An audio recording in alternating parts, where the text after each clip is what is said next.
In the quiet village of St. Mary Mead, a dusty letter unveils a secret from Miss Marple's pastor, scandalous sapphire necklace, a vanished socialite, and a shadowy society pulling strings in 1925 London.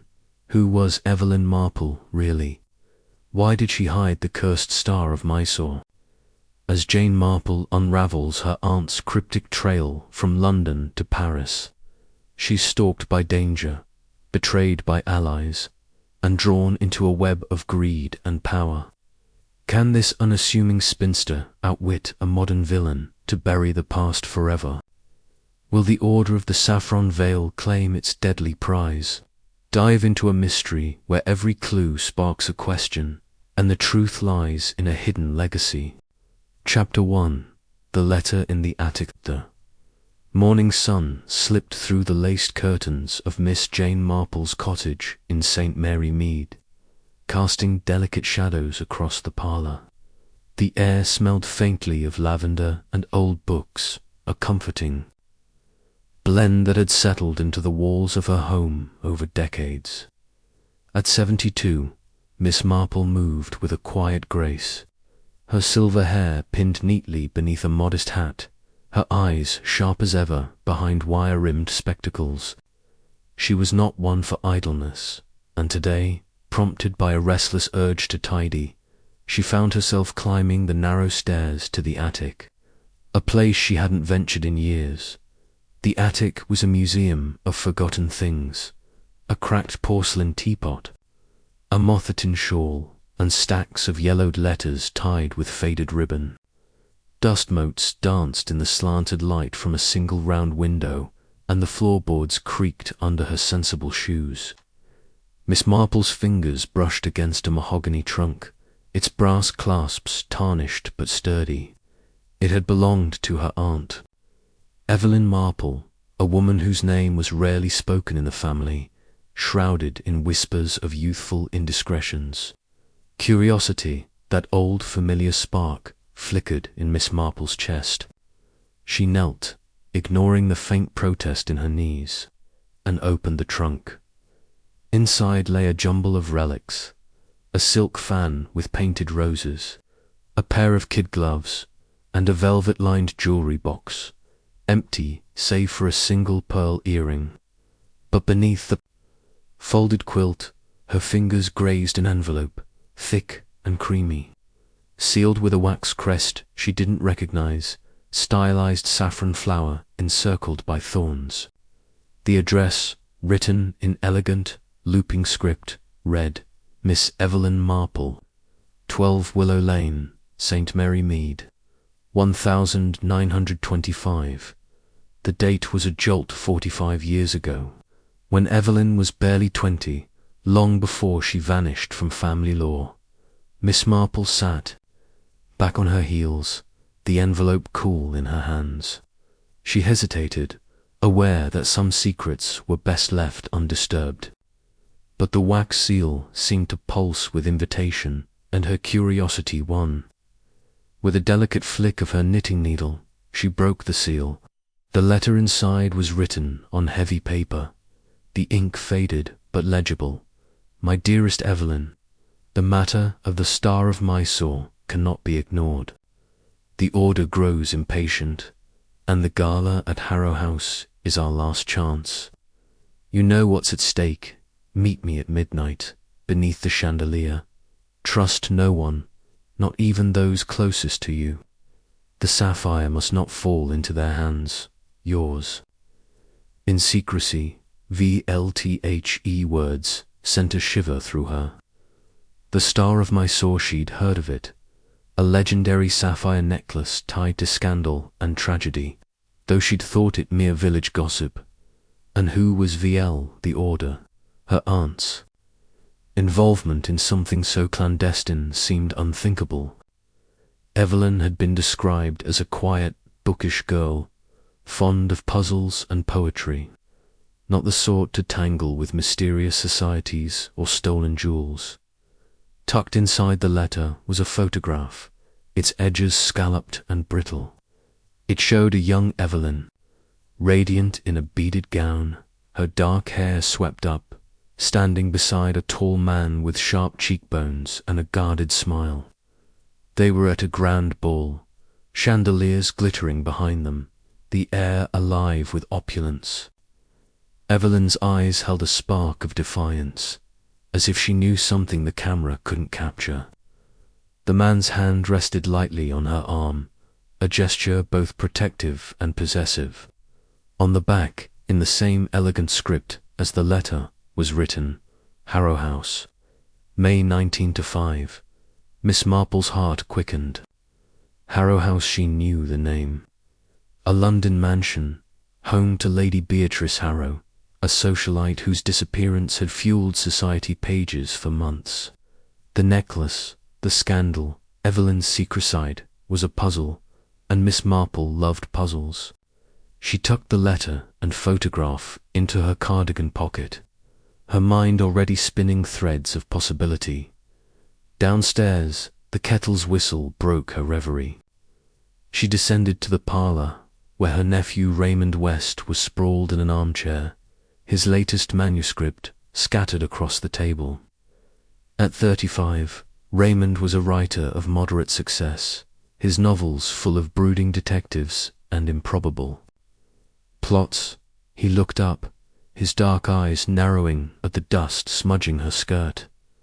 "Aunt Jane, have you been wrestling with cobwebs?" he teased, brushing a speck from her sleeve. "What's got you poking about in the attic?" Miss Marple poured tea, her movements deliberate. "Just tidying, dear. Though I did find something curious. Letter to your Aunt Evelyn. It mentions a sapphire necklace and a rather mysterious group called the Order." Raymond's grin faded. "Evelyn, the family ghost. Mother always said she ran off with some poet and broke grandfather's heart. You're not planning to dig up old scandals, are you?" "Scandals are often just truths waiting to be understood," she replied, sipping her tea. "This letter suggests Evelyn was involved in something quite extraordinary. I thought I might visit London, see if I can learn more." Raymond groaned, running a hand through his hair. "Aunt Jane, you're impossible. London's no place for chasing 40-year-old mysteries. What if you stir up trouble? You know how people love to gossip." Miss Marple's eyes twinkled. "Gossip, Raymond, is often the first draft of history. Besides, I'm only going to the archives. Hardly dangerous." He leaned forward, his voice softening. "Promise you'll be careful. You've got a knack for finding trouble, even in St. Mary Mead." She patted his hand, amused by his concern. "I promise to be as prudent as a vicar's wife. Now, tell me about your book. Has your detective solved the murder yet?" Raymond launched into a rambling explanation, but Miss Marple's thoughts were elsewhere, tracing the contours of the letter's words. The Star of Mysore, the Order. VL, she saw Evelyn's face in the photograph, that defiant spark, and felt a kinship she hadn't expected. Her aunt had been a woman of secrets, and Miss Marple was determined to unravel them.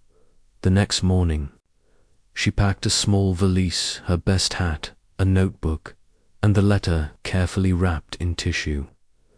As she locked the cottage door, Mrs. Price, her nosy neighbour, appeared at the garden gate, her eyes gleaming with curiosity. "Off on an adventure?" "Miss Marple," she called, clutching a basket of apples. "Not like you to leave the village this time of year." "Just a little trip to London," Miss Marple replied, her tone light. "Old family matters to sort out." Mrs. Price's eyebrows shot up. "Family matters? Not that Evelyn business, I hope. My mother used to say she was trouble, running off like 8:02 p.m. July 16th, 2025, with those fancy types." Miss Marple smiled politely. "No trouble at all, Mrs. Price. Just a bit of history to uncover." She boarded the train to London, the countryside blurring past the window, The photograph lay in her lap, Evelyn's face a silent challenge. The city loomed ahead, a maze of secrets waiting to be explored. As the train rattled on, Miss Marple's fingers traced the saffron flower crest on the envelope, her mind alight with questions. Who was VL? What was the order? And why had Evelyn hidden this letter, sealing it away like a confession? The station at Paddington was a whirlwind of noise and movement, but Miss Marple navigated it with calm precision, her umbrella tucked under one arm. She hailed a cab, giving the driver the address of the London Herald's archives. As the city unfolded its smoky air, its clamour of voices, she felt a thrill, not unlike the one she'd felt as a girl solving her first riddle. The letter in her pocket was a key, and she was determined to find the lock it fit. The London Herald's archives were housed in a cavernous building, its walls lined with bound volumes of yellowed newsprint.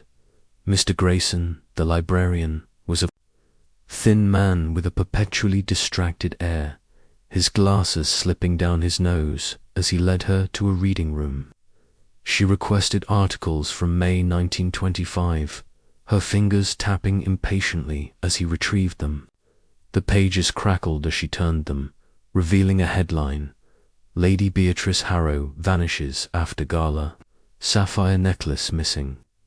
The article described a glittering event at Harrow House, attended by diplomats, artists, and the elite.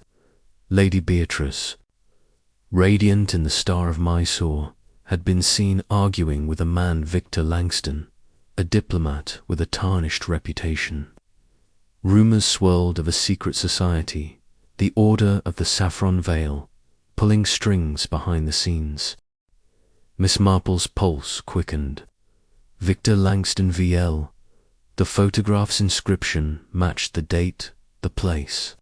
She showed Mr. Grayson the photograph, and his eyes widened. That's Langston. All right, he said, adjusting his glasses.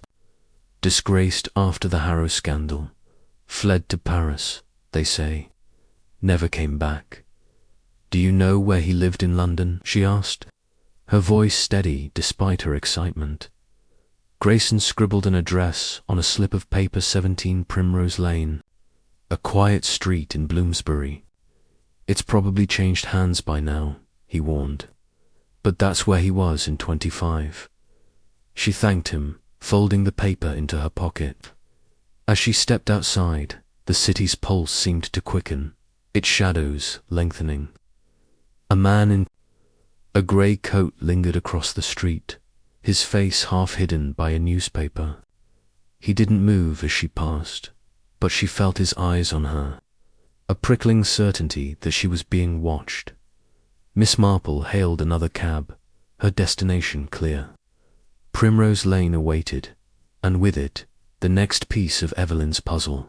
The letter, the photograph, the sapphire, they were threads in a tapestry she was only beginning to understand.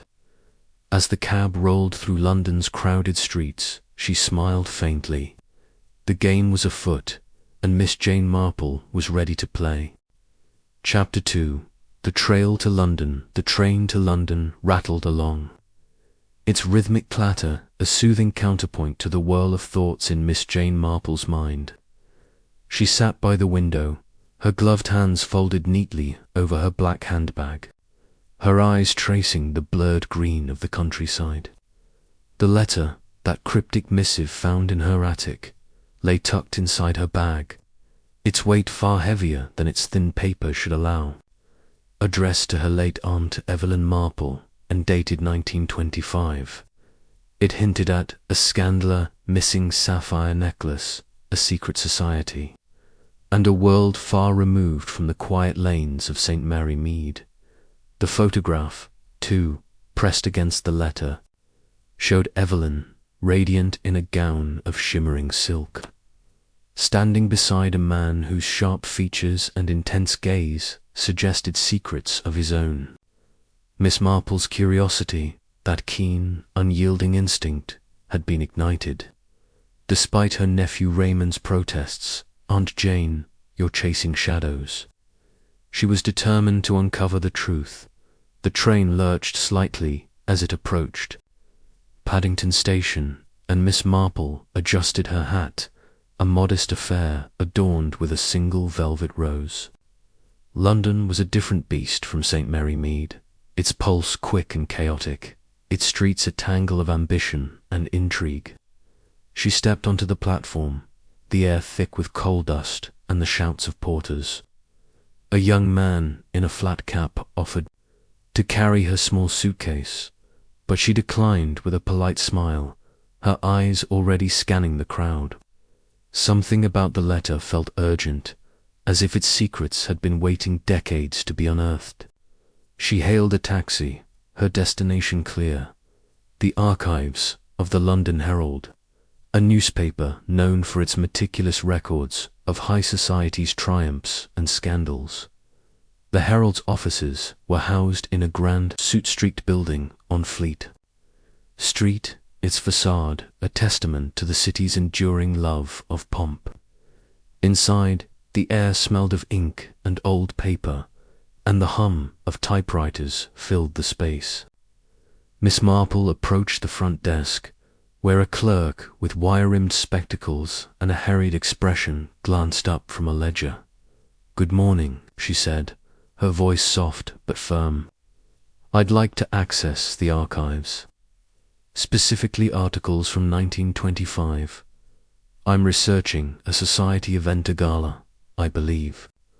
The clerk, a young woman named Miss Ellison, raised an eyebrow but nodded. "The archives are downstairs, ma'am. You'll need to sign in, and Mr. Grayson, our librarian, can assist you. It's a bit of a maze down there." Miss Marple signed the register with her neat, looping script and followed Miss Ellison's directions to a narrow staircase. The basement was a cavern of shelves, each groaning under the weight of bound newspapers and leather ledgers. A faint mustiness clung to the air, but to Miss Marple it was the scent of discovery. At the far end of the room, a man in a tweed suit hunched over a desk, his hair a shock of white against the dim light of a green-shaded lamp. This, she presumed, was Mr. Grayson. "Excuse me," she said, approaching with a smile that was both disarming and deliberate. "I'm Jane Marple, and I'm hoping to find information about a gala held in 1925, possibly connected to a Lady Beatrice Harrow." Mr. Grayson looked up, his eyes sharp behind thick glasses. 1925, you say? A lively year for society pages. Let's see what we can unearth." He rose, surprisingly spry for his age, and led her to a row of shelves labelled by year. "Harrow, you mentioned. That name rings a bell. A scandal, wasn't it?" Miss Marple nodded, keeping her expression neutral. "Something about a missing necklace, I believe." Grayson's fingers danced over the spines of the bound volumes, pulling one free with a practiced tug. "Here we are, June to August 1925. The gala you're after was likely the midsummer ball at Harrow House. Quite the affair until it wasn't." He flipped through the pages, his brow furrowing as he scanned headlines. Here. "Lady Beatrice Harrow vanishes after gala fiasco." He spread the newspaper on the table, and Miss Marple leaned in, her heart quickening. The article described a glittering event at Harrow House, a Mayfair mansion, where the elite of London had gathered under crystal chandeliers. Lady Beatrice, the hostess, had worn the Star of Mysore, a sapphire necklace of unparalleled beauty, said to be worth a king's ransom. Midway through the evening, she vanished, and the necklace with her. Whispers of theft swirled, with suspicion falling on a shadowy group known as the Order of the Saffron Veil, rumoured to manipulate high society from behind the scenes. "The Order of the Saffron Veil," Miss Marple murmured, her fingers brushing the photograph in her bag. "What do you know of them?" Grayson's expression darkened. "Not much, and that's the trouble. They were a secretive lot, more myth than fact. Some said they were a cult, others a cabal of power brokers. The Herald ran a few speculative pieces, but nothing concrete. They faded from talk after the Harrow scandal." He paused, studying her. "Why the interest, if I may ask?" Miss Marple smiled faintly. "Just tying up loose ends from an old family matter." Grayson seemed to accept this, though his eyes lingered on her a moment too long. He turned back to the shelves, pulling another volume. "There's one more thing. A follow-up article mentioned a man connected to the affair, Victor Langston, a diplomat who fell from grace shortly after.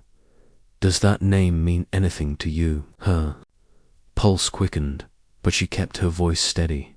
"It might. Do you have a photograph of him?" Grayson rummaged through a box of loose clippings, muttering to himself. After a moment, he produced a faded image from a society column.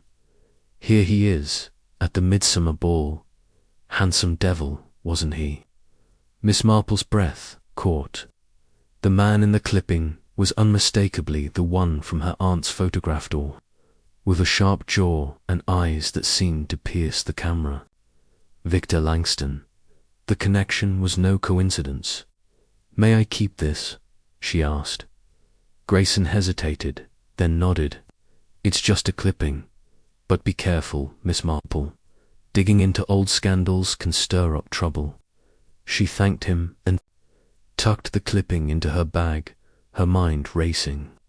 Victor Langston, a disgraced diplomat, linked to her aunt and the missing necklace. The Order of the Saffron Veil, a name that carried the weight of secrets. She needed, more perhaps, an address, a record of Langston's movements after the scandal. Do the archives hold anything else on Langston? His residence, perhaps. Grayson consulted a ledger, his finger tracing lines of cramped handwriting. "There's an old directory from 1926. Lists him at 17 Primrose Lane, Kensington. No guarantee he's still there, of course. That was decades ago." "It's a start," Miss Marple said, her tone bright but her thoughts elsewhere. Primrose Lane. She would go there next, but first she needed a moment to gather herself. She thanked Grayson and made her way back upstairs, the weight of the clipping and the letter grounding her purpose. Outside, the London air was sharp with the promise of rain. Miss Marple paused on the pavement, adjusting her scarf, when she noticed him, a man in a dark coat, standing across the street, his hat pulled low. He was reading a newspaper, but his eyes flicked toward her too often to be casual. Her heart gave a small, familiar lurch, not fear, but the thrill of a puzzle coming together. Someone was watching her, and it wasn't the idle curiosity of a passerby. She memorized his features: a narrow face, a scar above one eyebrow, a slight limp as he shifted his weight. She turned and walked briskly toward a tea shop she'd spotted earlier, its windows glowing warmly against the grey afternoon. Inside, she chose a table by the window, ordering a pot of Earl Grey and a scone to keep up appearances. As she sipped her tea, she watched the street through the lace curtains. The man in the dark coat lingered, now pretending to study a shop window. Miss Marple's lips curved slightly. Whoever he was no professional, too obvious, too nervous. But his presence confirmed something. The letter, the necklace, the order, they were not just relics of the past. They were alive, dangerous, and close. She paid her bill and stepped back into the street, her steps deliberate. The man followed, keeping his distance, but making no effort to blend into the crowd. Miss Marple led him on a meandering path through side streets, pausing occasionally to admire a flower stall or peer into a bookshop window. Each time, she noted his position, his hesitation. Finally, she ducked into a busy market, weaving through stalls piled with apples and fresh bread. When she emerged on the other side, the man was gone. For now, her next stop was Kensington. The taxi ride to Primrose Lane was quiet. The driver, a taciturn man who hummed softly to himself.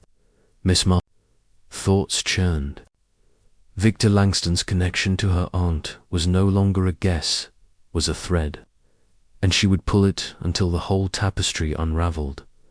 The Order of the Saffron Veil intrigued her most.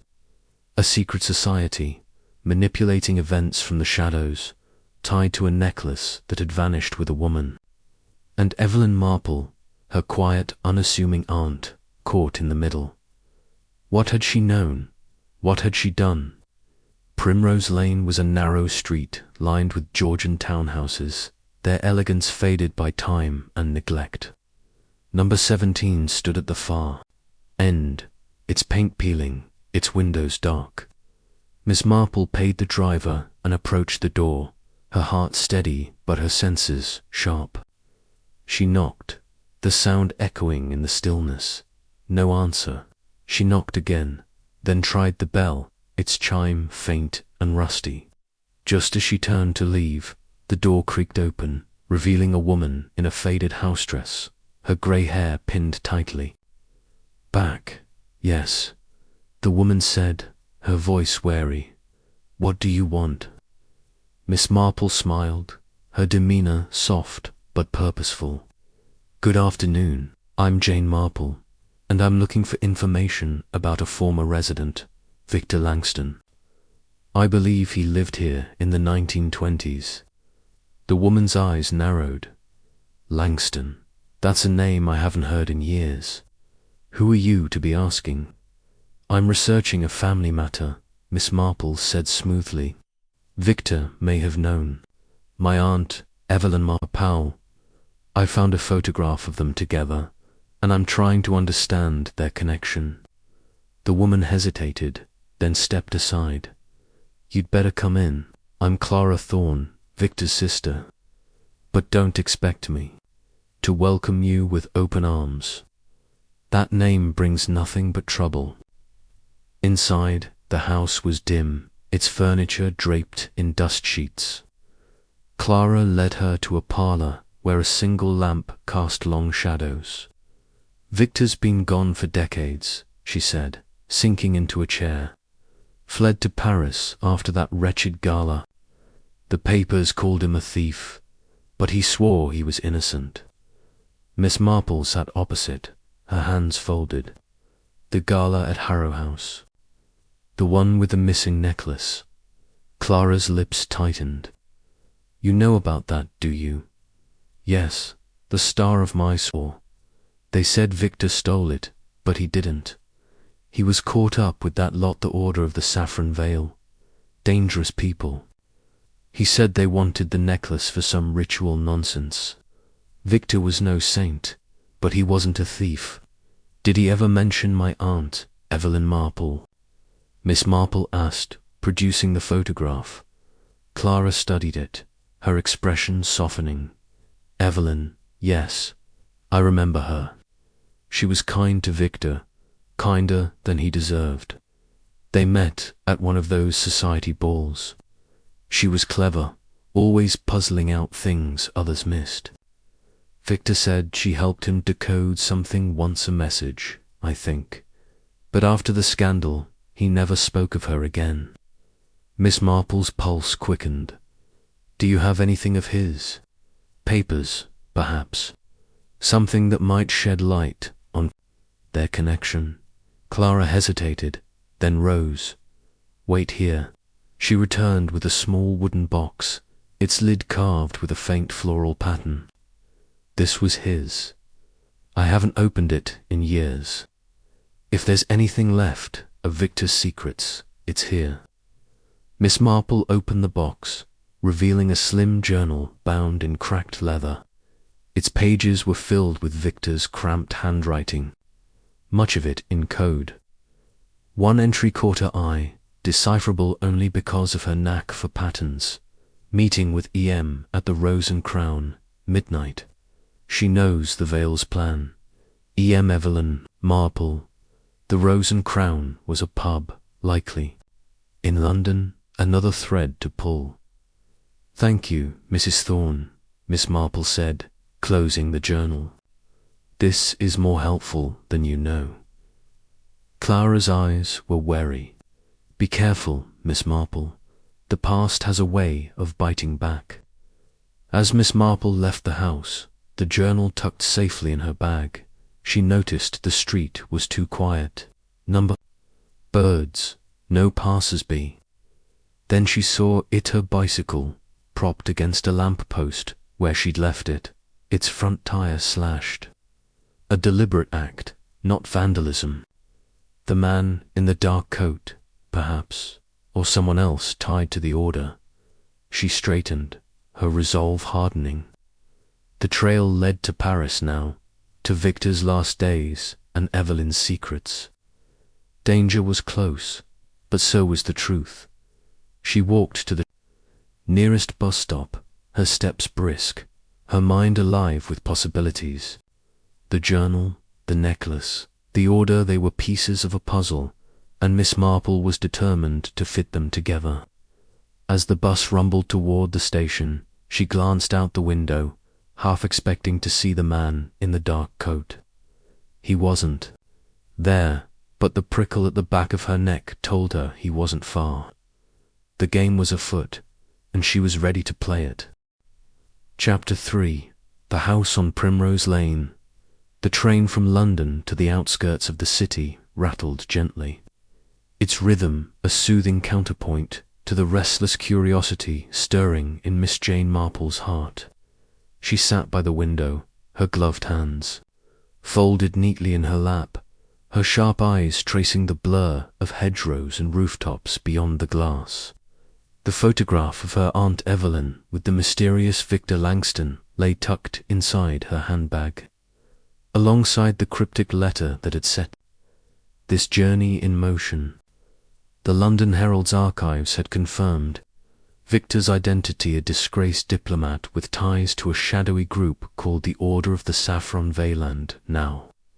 Miss Marple was bound for Primrose Lane, where Victor's last known residence stood. The station at Primrose Holt was little more than a wooden platform, kissed by the late autumn sun. Miss Marple stepped down, her sensible shoes crunching on the gravel, and inhaled the crisp air, tinged with the scent of damp leaves. The village was quiet, save for the distant bark of a dog and the faint clatter of a milk cart. She consulted the address Mr. Grayson, the librarian, had given her. Number 12, Primrose Lane. It was a short walk, but the weight of the unknown made each step feel momentous. Primrose Lane was a narrow, winding street lined with sagging cottages and overgrown gardens. Number 12 loomed at the far end, a once grand Georgian house, now cloaked in neglect. Its ivy-choked walls and cracked windows gave it an air of melancholy, as if it were mourning its own faded glory. The iron gate creaked as Miss Marple pushed it open, her heart quickening. She adjusted her hat, a modest affair with a single feather, and approached the door, her knitting bag swinging lightly at her side. She knocked twice, the sound echoing in the stillness. For a moment there was no response, and she wondered if the house was abandoned.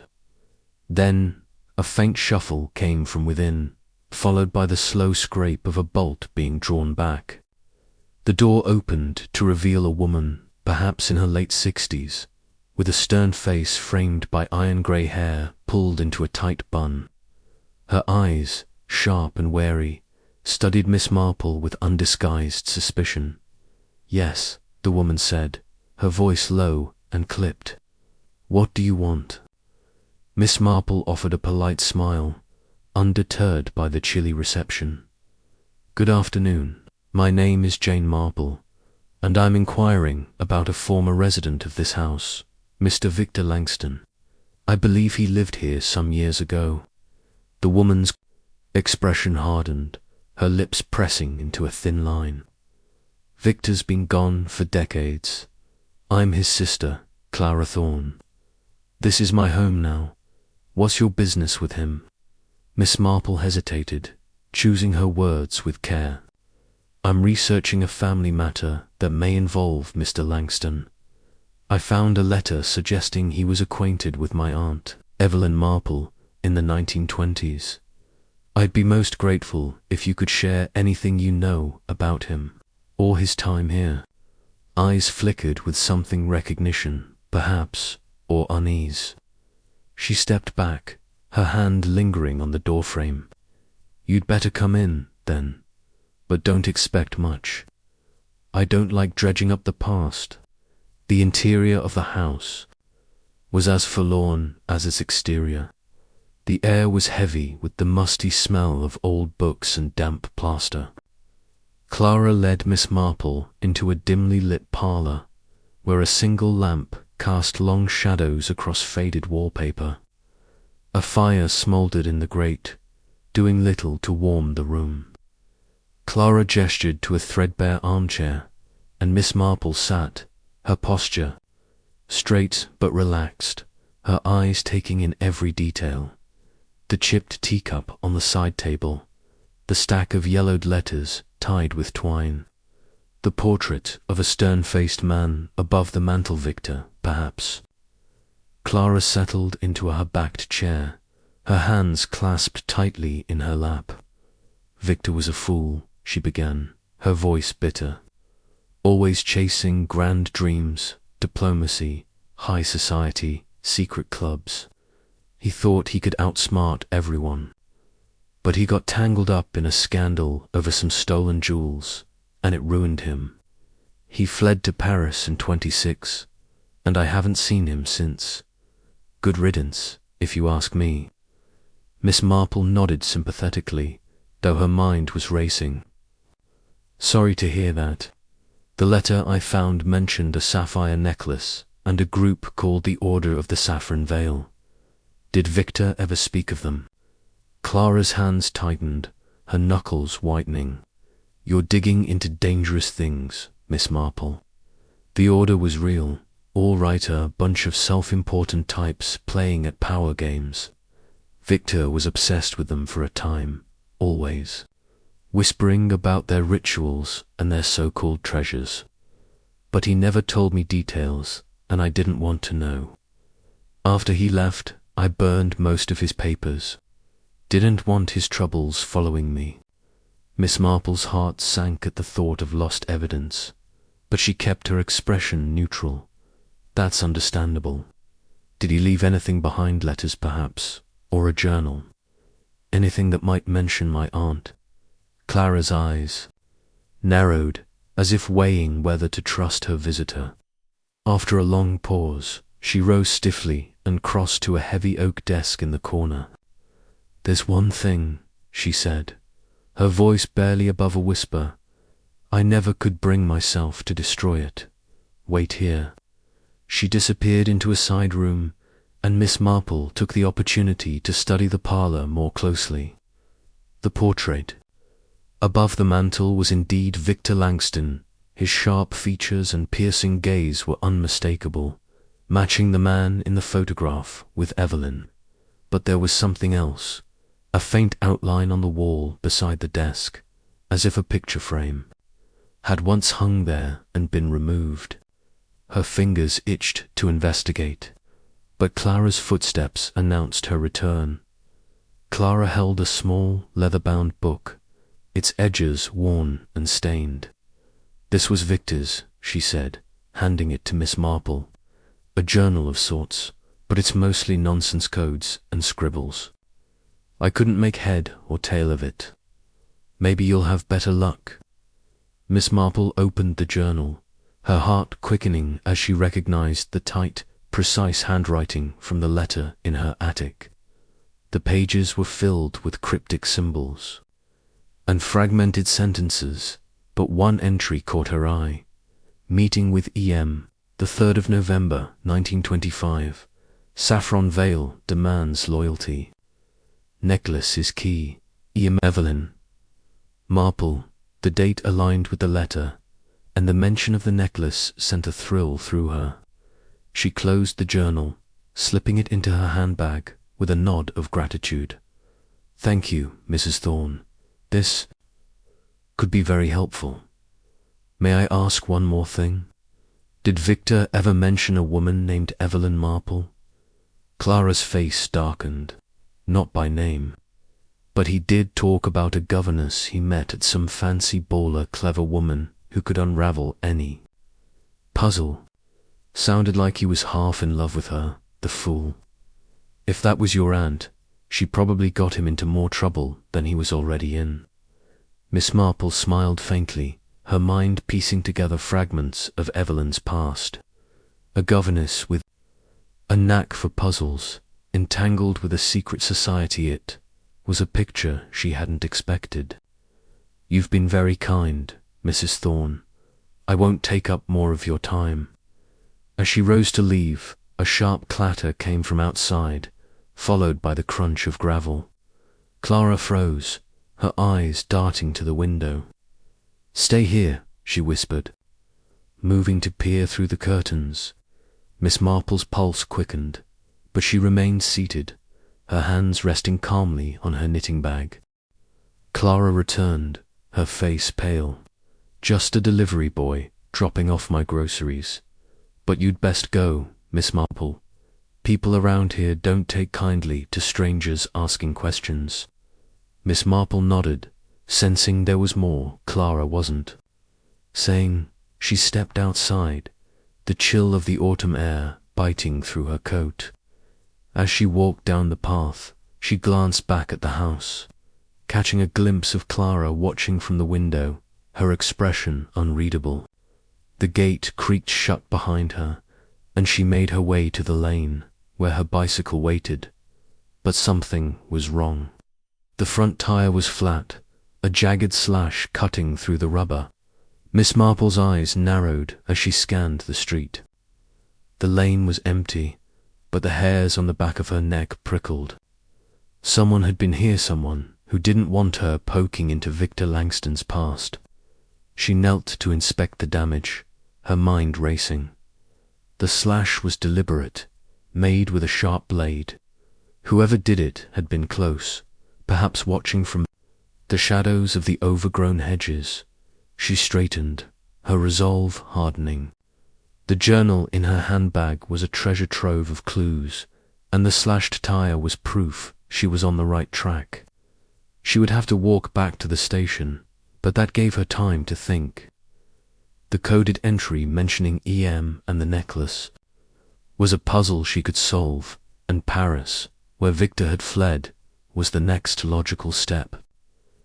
Evelyn's connection to the Order of the Saffron Veil was becoming clearer, but so was the danger as she set off down Primrose Lane, the journal a comforting weight in her bag. Miss Marple felt a spark of excitement she hadn't known in years. The past was a labyrinth, but she had always been good at finding her way through. And somewhere in that labyrinth, the truth about her aunt and the sapphire necklace was waiting. Chapter 4. Shadows in Paris. The train rattled through the French countryside, its rhythm a steady counterpoint to the whirl of thoughts in Miss Jane Marple's mind. She sat by the window, her hands folded neatly over her knitting bag, the soft click of her needles blending with the clatter of the rails. The late afternoon sun painted the fields in hues of amber and gold, but her eyes were fixed on the horizon, where Paris awaited a city of secrets. As her Aunt Evelyn's cryptic past was proving to be, Miss Marple had not been to Paris since her youth, when she'd accompanied a school friend on a chaperoned trip to study art and sip chocolate chaud in quaint cafes. Now, decades later, the city beckoned not for its charm but for its shadows. The coded journal she'd found in Victor Langston's abandoned house on Primrose Lane had pointed her here, to a woman named Madame Lefava, once a maid in Langston's employ. The single, deciphered entry, meeting with E.M. Paris, 1925, had been enough to set her course. Evelyn Marple, her aunt, had been no mere governess, it seemed, but a woman entangled in a web of intrigue tied to the Order of the Saffron Veil. As the train slowed into Gare du Nord, Miss Marple adjusted her hutter sensible grey cloche with a single featherand gathered her belongings. Paris was a labyrinth, and she was no stranger to navigating complexity, whether in the gossip of St. Mary Mead or the clues of a mystery. Yet the slashed tyre of her bicycle in London and the strangers' watchful eyes in the Herald archives had left her wary. Someone was tracking her movements, and Paris, with its crowded streets and hidden corners, could be both ally and adversary. She stepped onto the platform, the air thick with the scent of coal smoke and roasted chestnuts. Porters bustled, and a young man in a flat cap offered to carry her bag.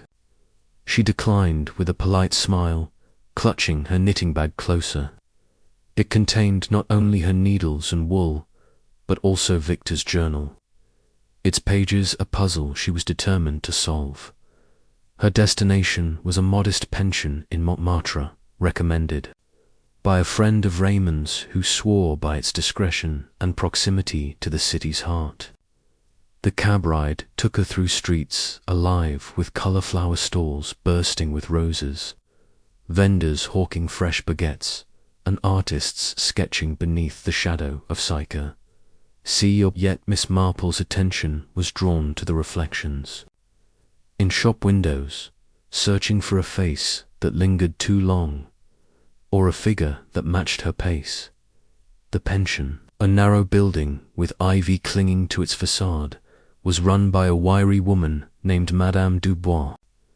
Her sharp eyes assessed Miss Marple as she signed the guest book under the name Mrs. Jane Hartley, a precaution she'd decided on during the train journey. "You are here for the sights, Madame Hartley," Madame Dubois asked her English, accented but precise. "Oh, a bit of history, perhaps," Miss Marple replied, her tone light.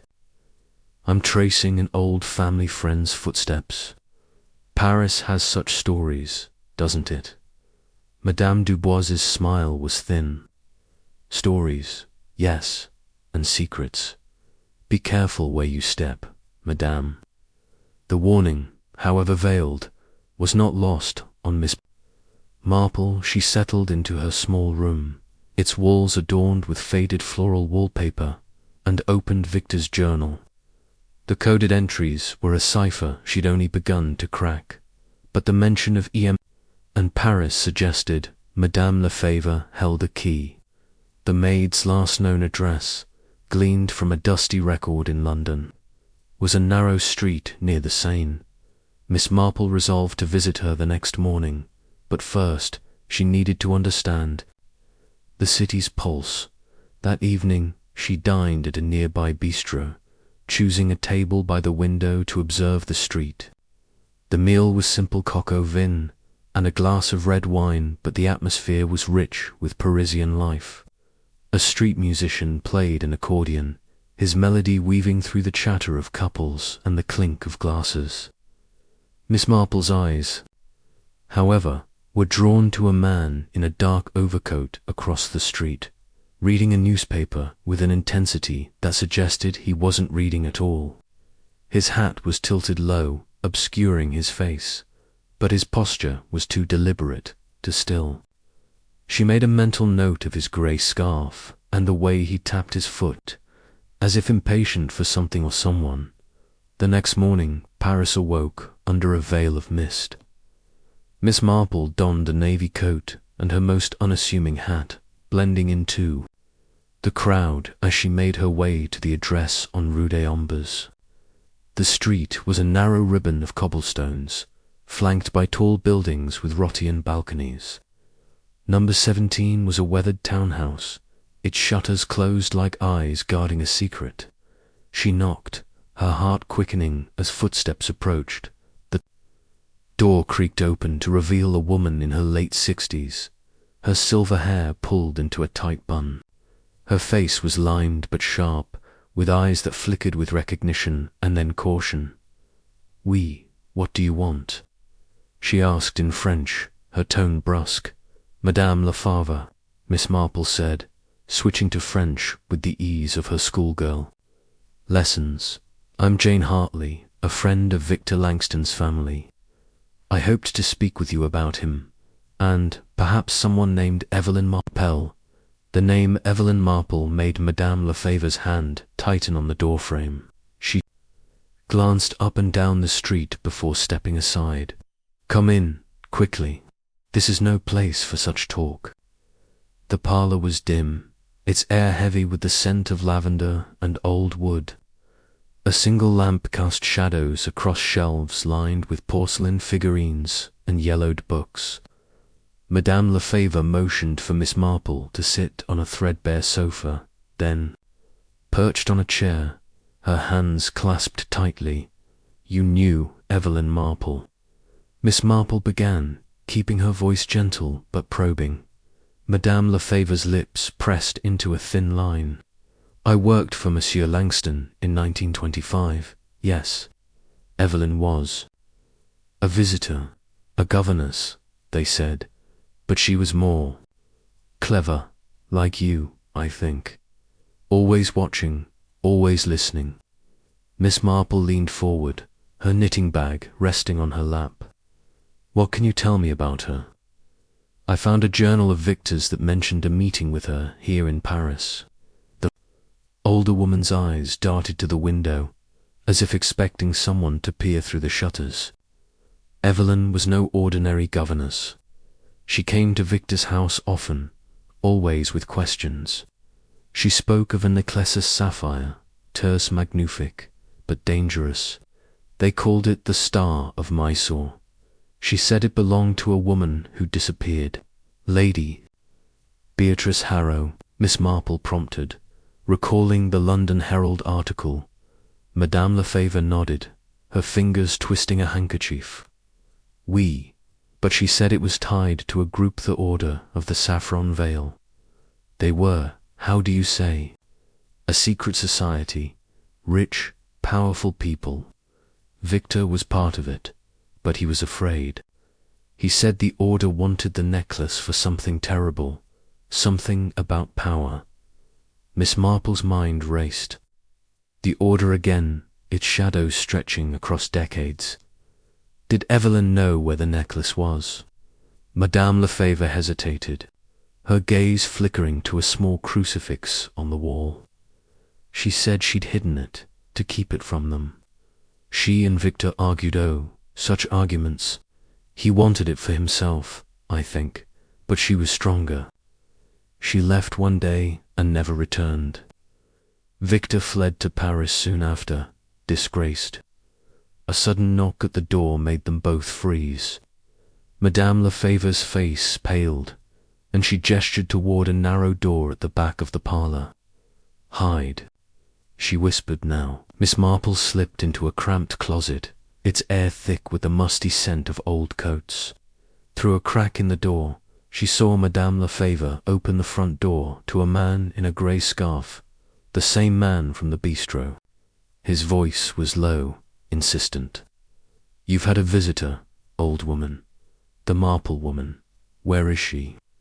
"I know no Marple," Madame Lefebvre said, her voice trembling but defiant. "You mistake me for someone else. Don't lie." The man snapped, stepping inside. "The Order knows she's here. Tell me, or you'll regret it." Miss Marple's heart pounded, but she forced herself to stay still, her mind cataloguing every detail. The man's polished shoes, his clipped British accent, the faint glint of a ring on his left hand, engraved with a crest she couldn't quite make out.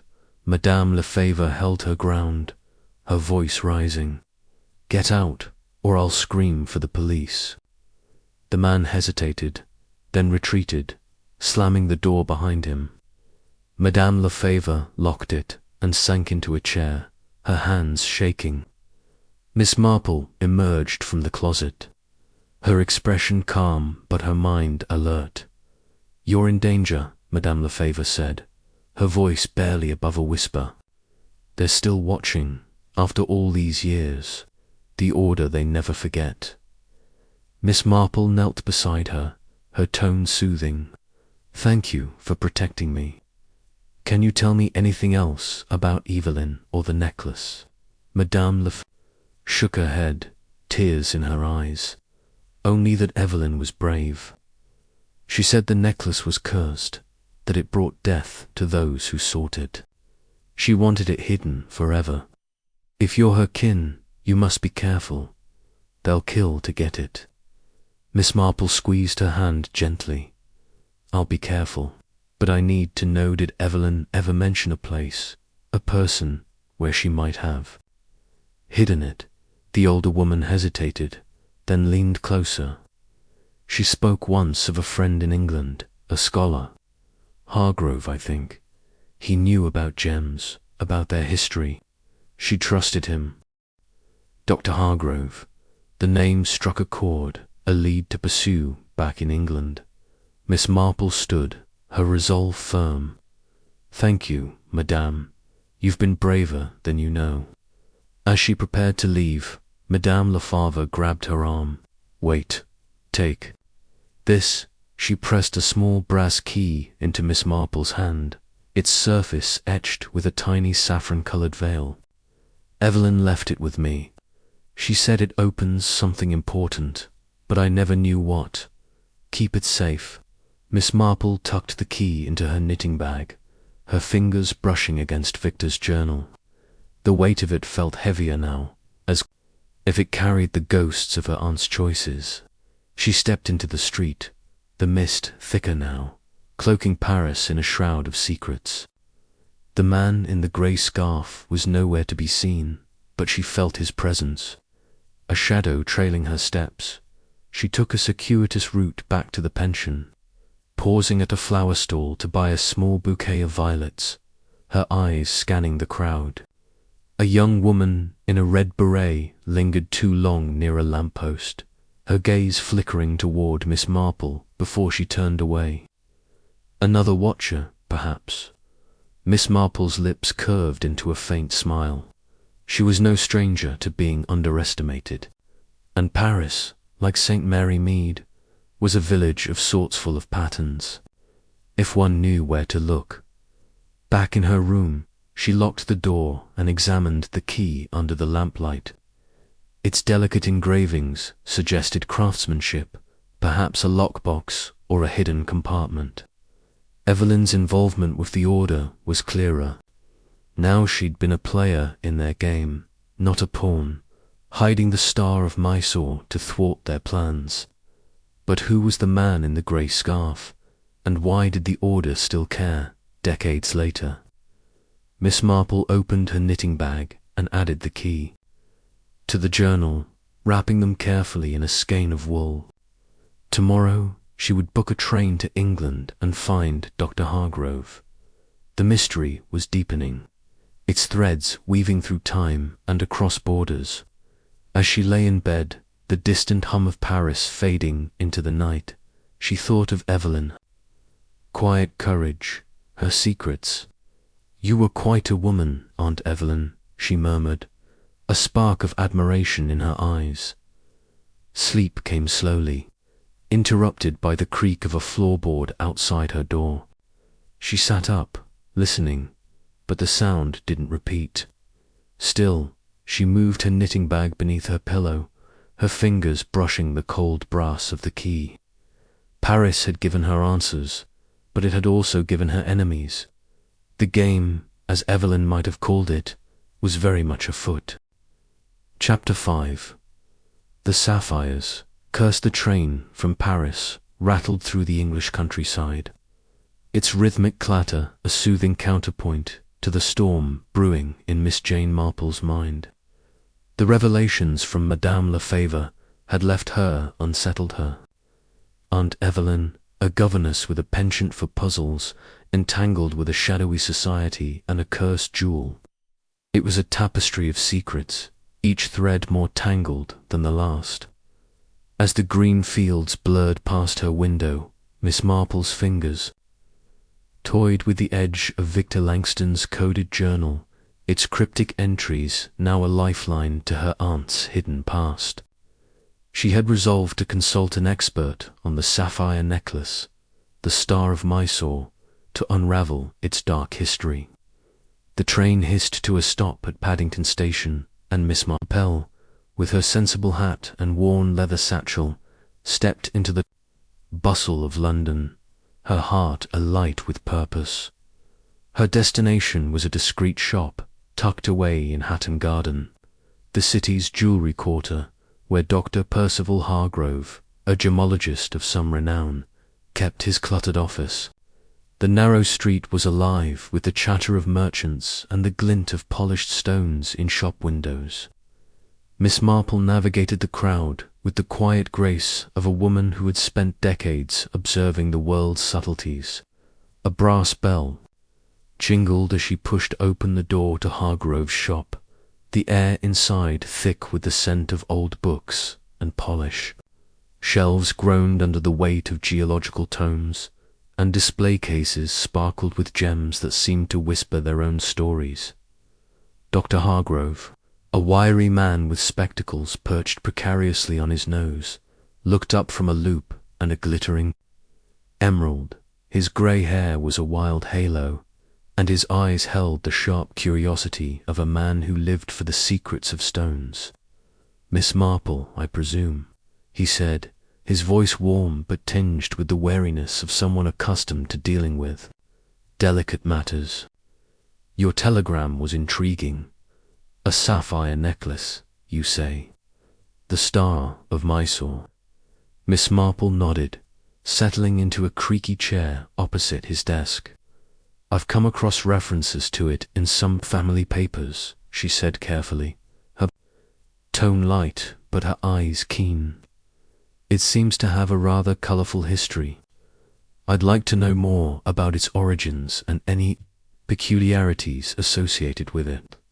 Hargrove's brow furrowed, and he leaned back, steepling his fingers. "The Star of Mysore," he began, his voice dropping to a reverent hush, "is no ordinary gem, a 92-carat star sapphire, mined in Ceylon over a century ago. It's famed for its deep blue hue and the perfect six-rayed star that dances across its surface under light. But its beauty is overshadowed by its reputation. They call it cursed." "Cursed." Miss Marple's tone was polite, but her interest sharpened. She leaned forward slightly, her hands folded neatly in her lap. "I've heard whispers, but I'd prefer facts." Hargrove rose and crossed to a locked cabinet, retrieving a thick ledger bound in cracked leather. "The facts are grim," he said, flipping through yellowed pages. "The sapphire was first owned by a Mughal prince in the 18th century, who died in a duel shortly after acquiring it. It passed to a British colonel during the Raj, who lost his fortune and drowned in a shipwreck. By 1900, it was in the hands of Lady Beatrice Harrow, a London socialite. She vanished in 1925, after a gala where the necklace was last seen. Some say she was murdered for it, others that she fled to escape its curse." Miss Marple's mind raced, connecting the dots to the letter she'd found in her attic and the photograph of Evelyn with Victor Langston at that very gala. "And the curse itself," she prompted, her voice steady despite the chill creeping up her spine. Hargrove's eyes met hers, and she saw a flicker of unease. "The stories vary, but they all agree on one thing. Misfortune follows the star. Of Mysore, owners lose wealth, health, even their lives. There's a legend that the sapphire was blessed or cursed by a temple priestess in Ceylon, binding it to a prophecy. Only one who sees beyond the veil can wield it without harm. Superstition, perhaps, but the pattern is uncanny." Miss Marple considered this, her thoughts drifting to Evelyn's involvement with the Order of the Saffron Veil. Could the veil and the prophecy refer to the Order's secretive rituals? She pushed the thought aside for now, focusing on Hargrove. You mentioned Lady Harrow. Was there any connection to a group called the Order of the Saffron Veil? Hargrove's hand paused on the ledger, and his gaze sharpened. You're well informed, he said, almost to himself. The Order was a rumour even in my circles, a clandestine society of aristocrats and intellectuals, obsessed with esoteric knowledge. Some said they sought the star of Mysore for its supposed mystical properties, believing it could grant influence over fate itself. Lady Harrow was linked to them, though nothing was ever proven. After her disappearance, the Order faded into obscurity, and my Aunt Evelyn Marple, Miss Marple said, her voice soft but deliberate. There's a chance she was involved with the Order. I've heard she may have taken the necklace to protect it. Hargrove's eyebrows shot up, and he leaned forward, his earlier wariness replaced by fascination. Evelyn Marple. Now that's a name I haven't heard in years. There were whispers she was no mere governess sharp as a tack, they said, with a knack for unravelling secrets. If she took the necklace, it wasn't for greed. She'd have known its dangers. Perhaps she believed she could break its curse. Miss Marple's heart quickened, but she kept her expression serene. Do you think she succeeded? Hargrove shook his head. No one knows. The necklace hasn't surfaced since 1925. If Evelyn hid it, she did so masterfully. But if you're chasing this trail, Miss Marple, be cautious. The Star of Mysore has a way of drawing trouble. The warning hung in the air as Miss Marple thanked him and stepped back into the bustle of Hatton Garden. The late afternoon sun cast long shadows, and she felt a prickle of unease, as if the sapphire's curse were already weaving its spell.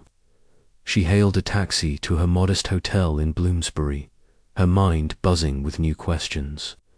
Evelyn as a protector, not a thief. The idea painted her aunt in a heroic light, but it also deepened the mystery. Why had Evelyn never spoken of this?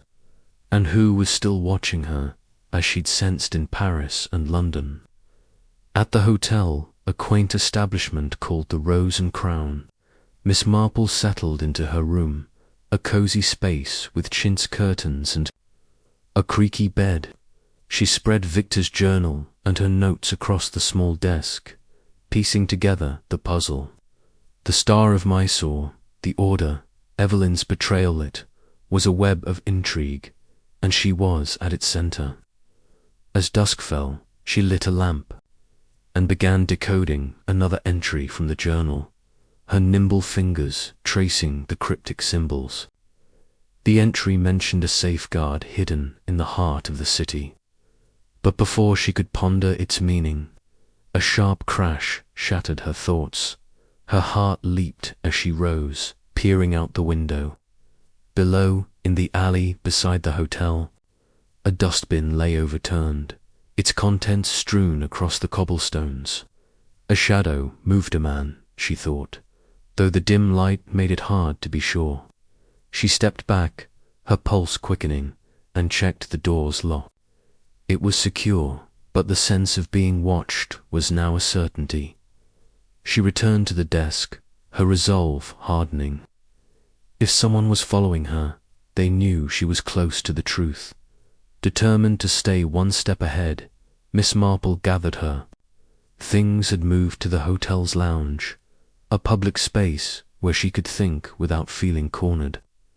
The lounge was a warm haven, with a crackling fire and a handful of guests sipping tea or reading newspapers.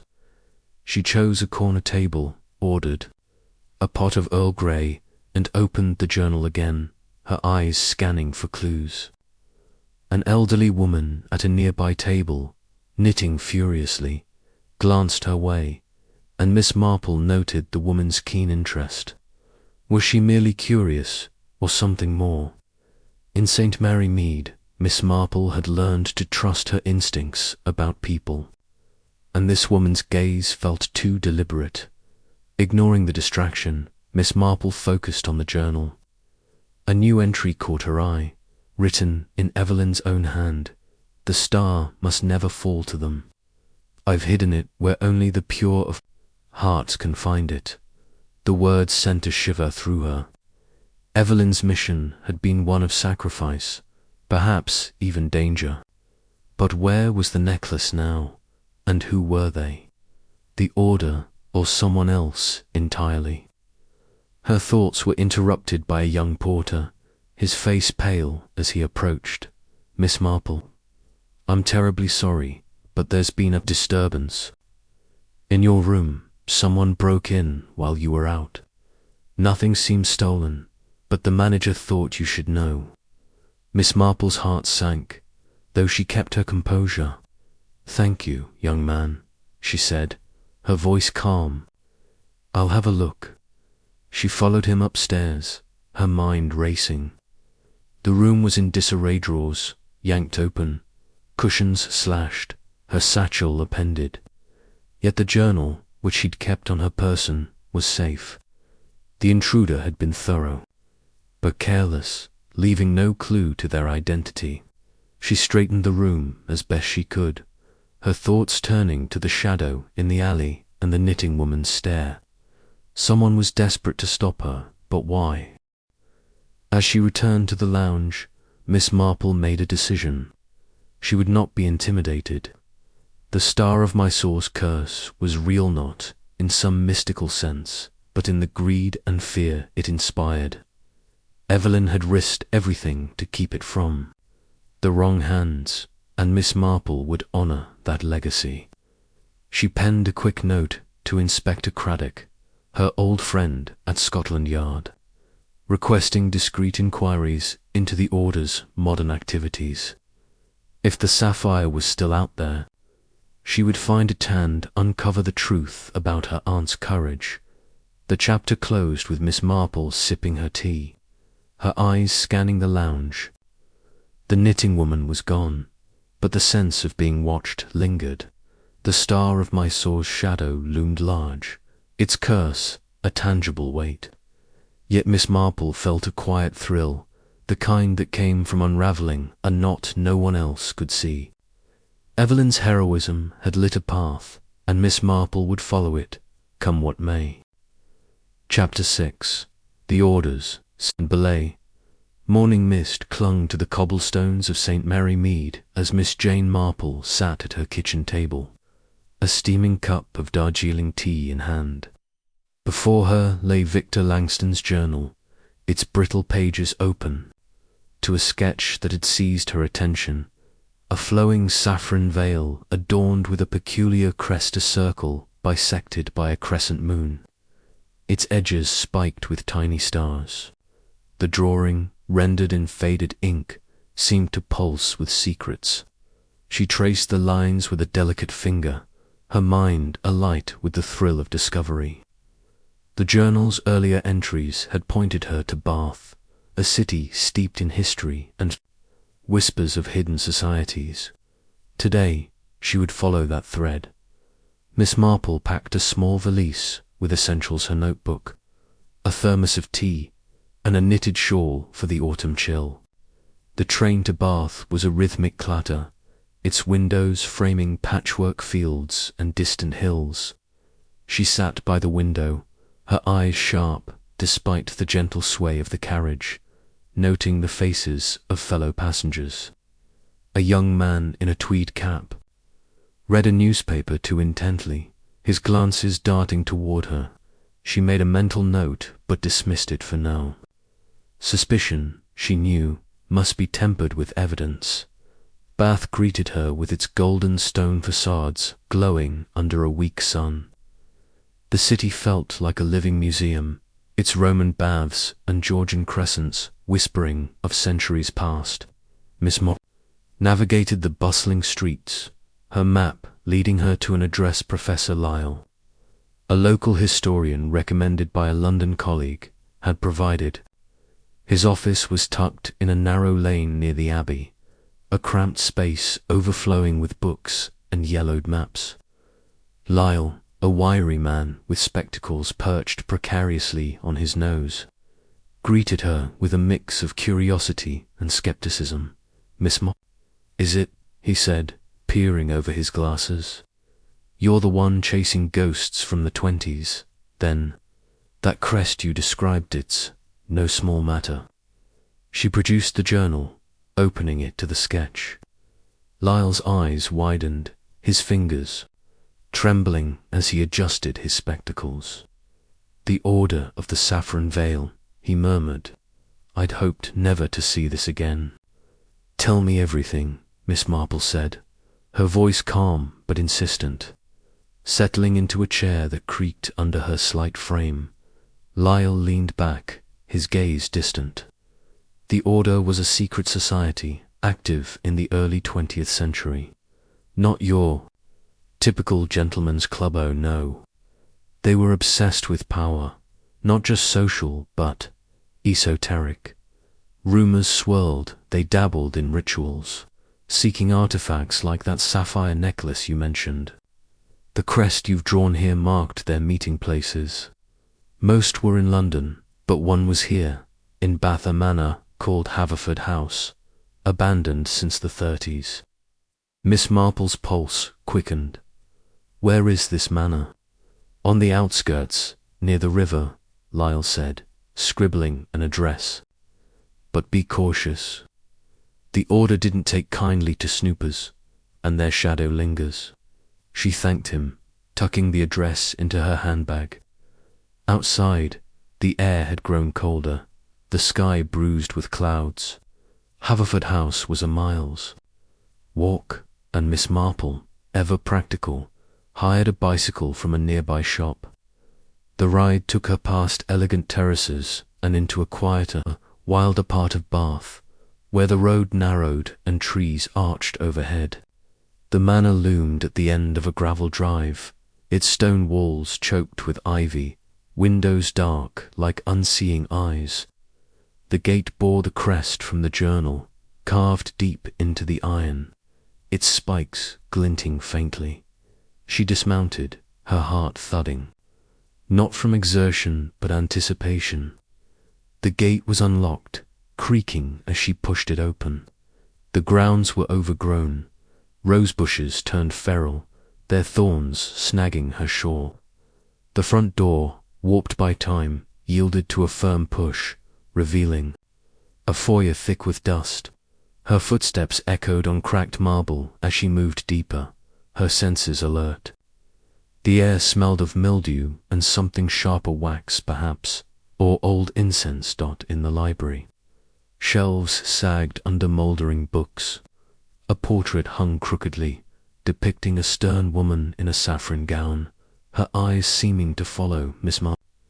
She shivered but pressed on, her fingers brushing a panel behind a bookcase. It clicked, sliding open to reveal a narrow staircase descending into darkness. A hidden room, her instincts had been right. Lighting a small torch from her bag, she descended, the air growing cooler and damper. The room below was small, its walls lined with oak panels. A table held ledgers, their leather covers embossed with the Order's crest. Miss Marple opened one, her breath catching as she read the first page. Membership roll, 1920 to 1925. Names filled the columns. Some familiar from London society pages, others obscure. And there, halfway down, was Evelyn Marple, her aunt's name, stared back at her, written in precise ink. Evelyn, a governess with a penchant for puzzles, had been part of this shadowy group. Miss Marple flipped through the pages, finding meeting notes, discussions of the Star of Mysore, its supposed power to bind fate, and Evelyn's role as a keeper of secrets.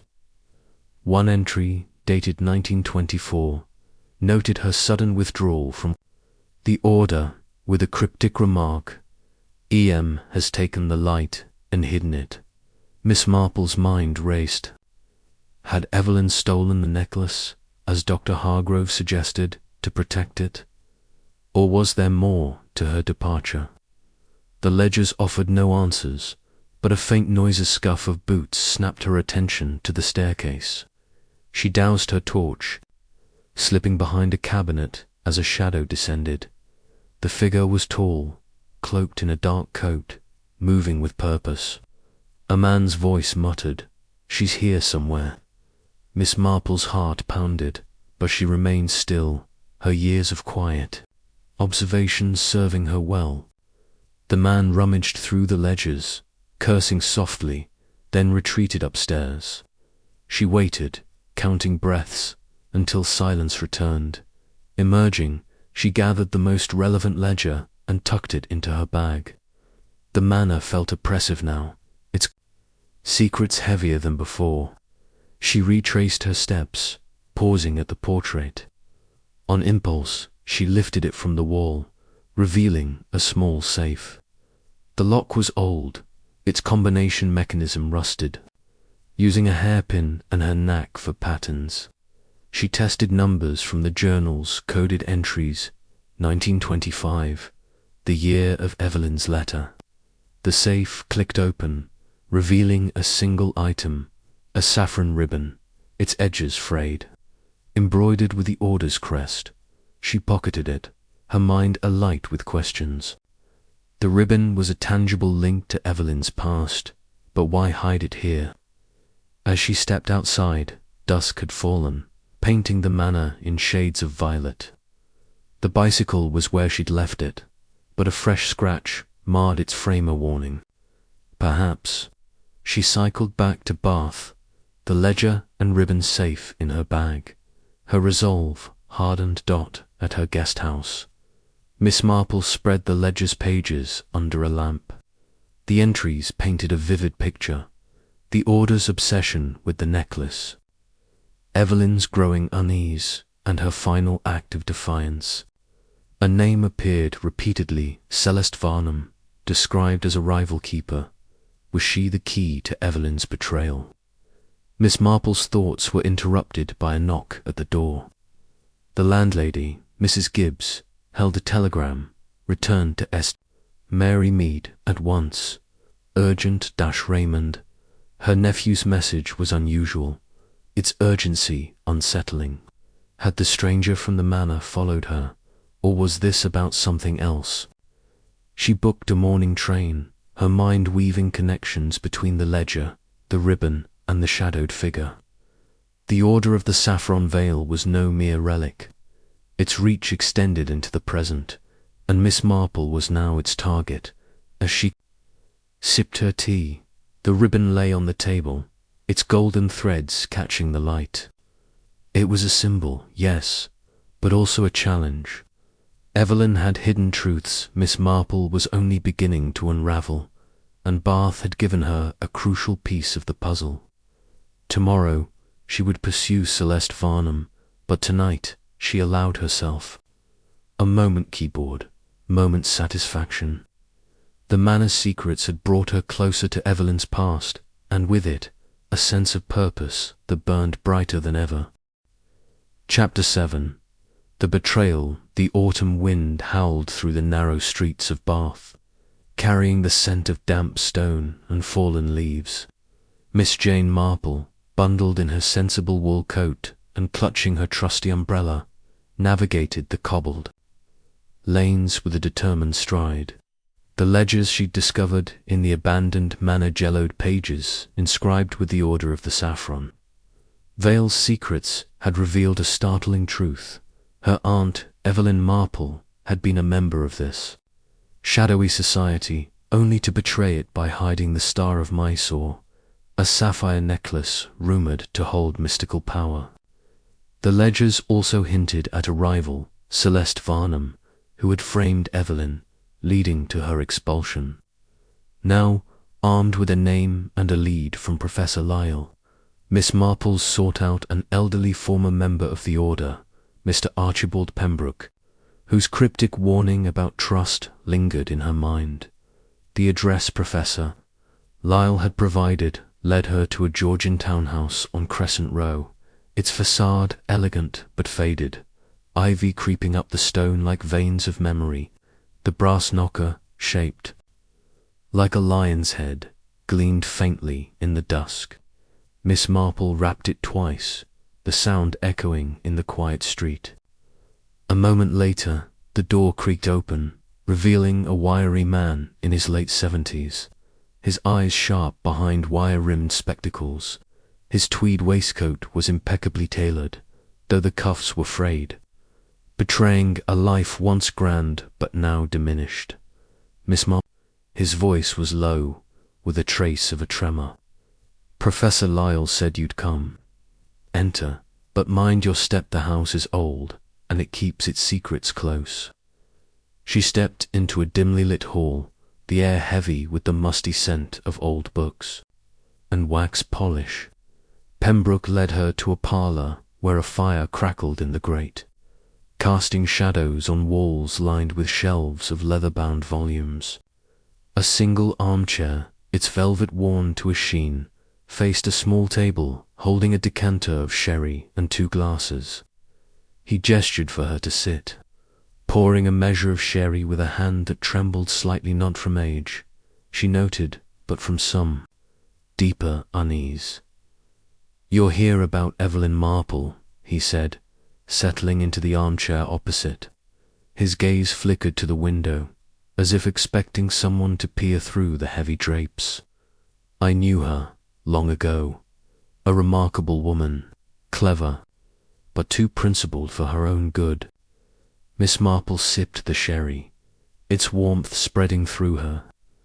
"The ledgers I found suggest she was betrayed," she said, her tone gentle but probing, "by someone named Celeste Varnum. Can you tell me what happened?" Pembroke's fingers tightened around his glass. "Betrayal is a strong word, Miss Marple, but it fits. Evelyn was a rising star in the Order of the Saffron Veil, you see. The Order wasn't just a social club, it was a network of influence, weaving through London's elite like thread through silk. They believed the Star of Mysore held power, not just beauty. Evelyn was tasked with safeguarding it, but she grew uneasy. She thought the Order's ambitions were dangerous, that the necklace's so-called curse was a warning. He paused, staring into the fire. Miss Marple waited, her knitting needles clicking softly in her lap, a rhythm that seemed to steady the room's tension. She'd learned long ago that silence could coax more from a reluctant speaker than any question. Celeste Varnum was her shadow. Pembroke continued. Younger, ambitious, with a tongue sharp as a blade, she envied Evelyn's favour with the Order's leaders. When Evelyn began questioning their plans, whispering about hiding the necklace, Celeste saw her chance. She fabricated evidence, a forged letter, a witness who claimed Evelyn had sold the necklace for profit. The Order expelled Evelyn, branded her a thief. She left London in disgrace, never to return.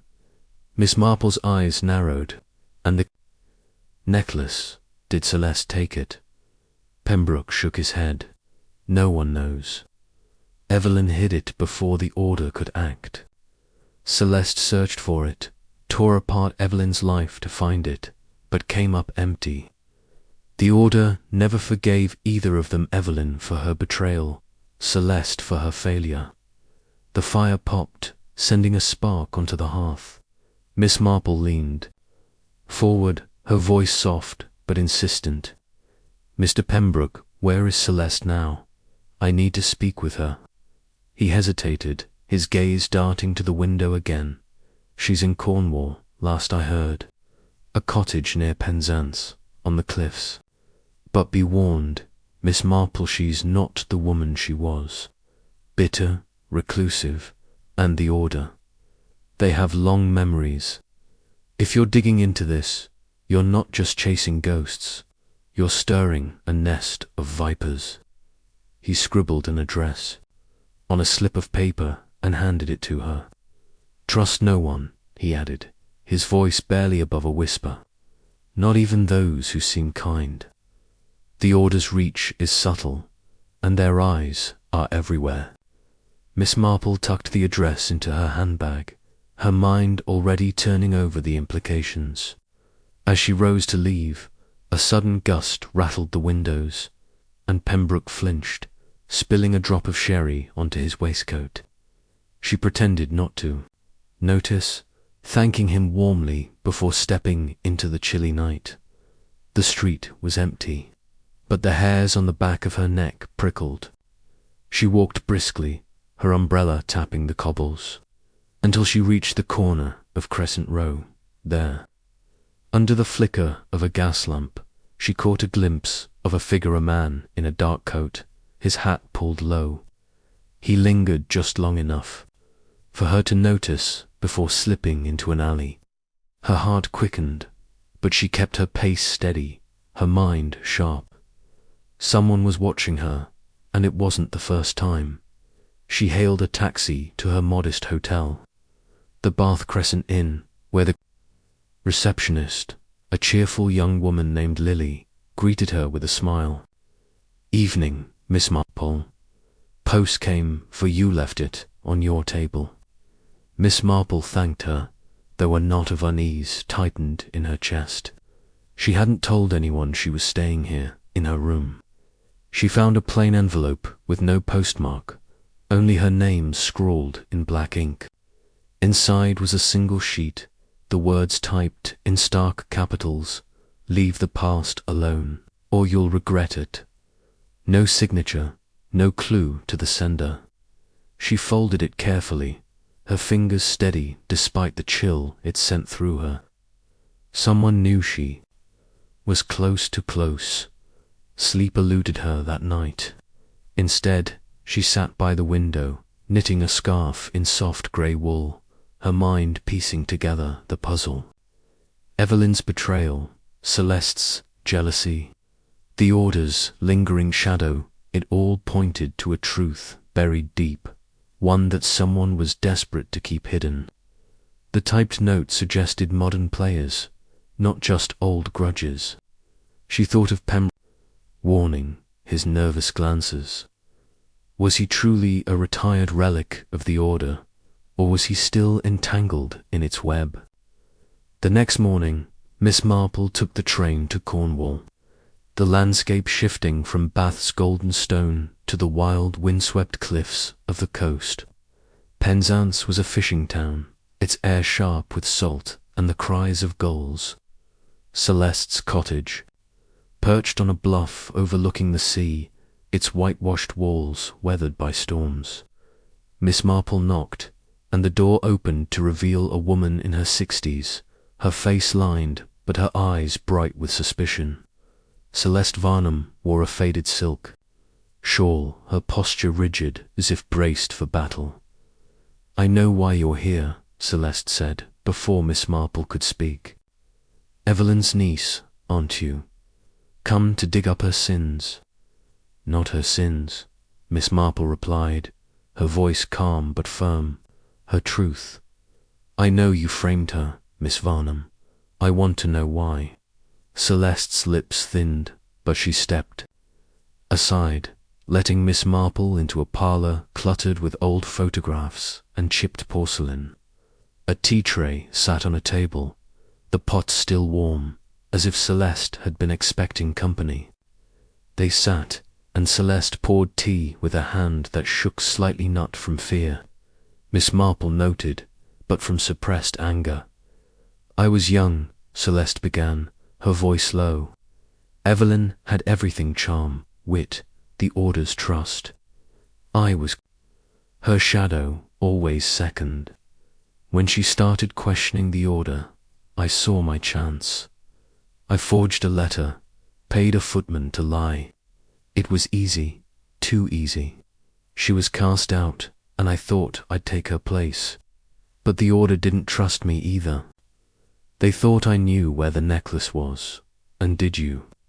Miss Marple asked, her eyes never leaving Celeste's. No. The word was sharp, almost a hiss. Evelyn was cleverer than all of us. She hid it where no one could find it. Not me, not the order. She gave it to someone she trusted, a vicar, I think. Thomas Reed, but I never found him. Miss Marple. Heart quickened at the name. A new lead, a concrete one. But something in Celeste's toner, flicker of evasion, caught her attention. She sipped her tea, letting the silence stretch. Celeste's fingers twitched, betraying her calm facade. "You're holding something back," Miss Marple said gently. "What is it?" Celeste's eyes flashed. "You're meddling in things you don't understand, old woman. The order isn't gone. They're watching, waiting. If you find that necklace, they'll come for you, and they don't forgive." The warning hung in the air, heavy as the sea mist outside. Miss Marple thanked Celeste and left, the address of Vicar Thomas Reed burning in her mind. As she walked down the cliff path, a sudden roar shattered the quieter car, black and sleek, speeding toward her. She leapt aside, her umbrella clattering to the ground as the car swerved, missing her by inches. It didn't stop, disappearing around a bend, but she caught a glimpse of the driver, a man, hat low, face obscured. Her pulse raced, but she straightened, brushing dirt from her coat. The car wasn't an accident, it was a message, like the note in her hotel. Someone wanted her to stop, but Miss Marple had never been one to heed threats. She retrieved her umbrella, its tip bent but serviceable, and continued to the station. Vicar Reed was her next step, and she'd find him, no matter the danger, back in her compartment on the train to Devon. She opened Evelyn's journal, its coded entries now partially deciphered. A new passage caught her eye. C cannot be trusted, but neither can P. Their loyalty is to power, not truth. Miss Marple frowned. P could be Pembroke, had he been entirely honest. His fear seemed genuine, but fear could mask many things: guilt, deceit, or something darker. As the train rattled through the darkening countryside, Miss Marple's knitting needles resumed their steady rhythm. The betrayal of Evelyn Marple was not just a personal vendetta, it was a thread in a larger tapestry, one woven with ambition, secrets, and a necklace that seemed to curse all who sought it. Celeste's confession had given her a name, Thomas Reed, but it had also deepened the mystery. Who was watching her? Was it the order, or someone closer, someone she'd already met? The chapter closed with Miss Marple staring out the train.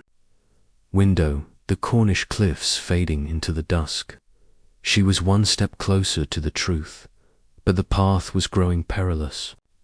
The Star of Mysore was more than a jewel, it was a key, and someone was willing to kill to keep it locked away. Yet Miss Marple, with her quiet courage and unyielding curiosity, was not deterred. She would find Vicar Reed, and with him the next piece of her aunt's hidden past.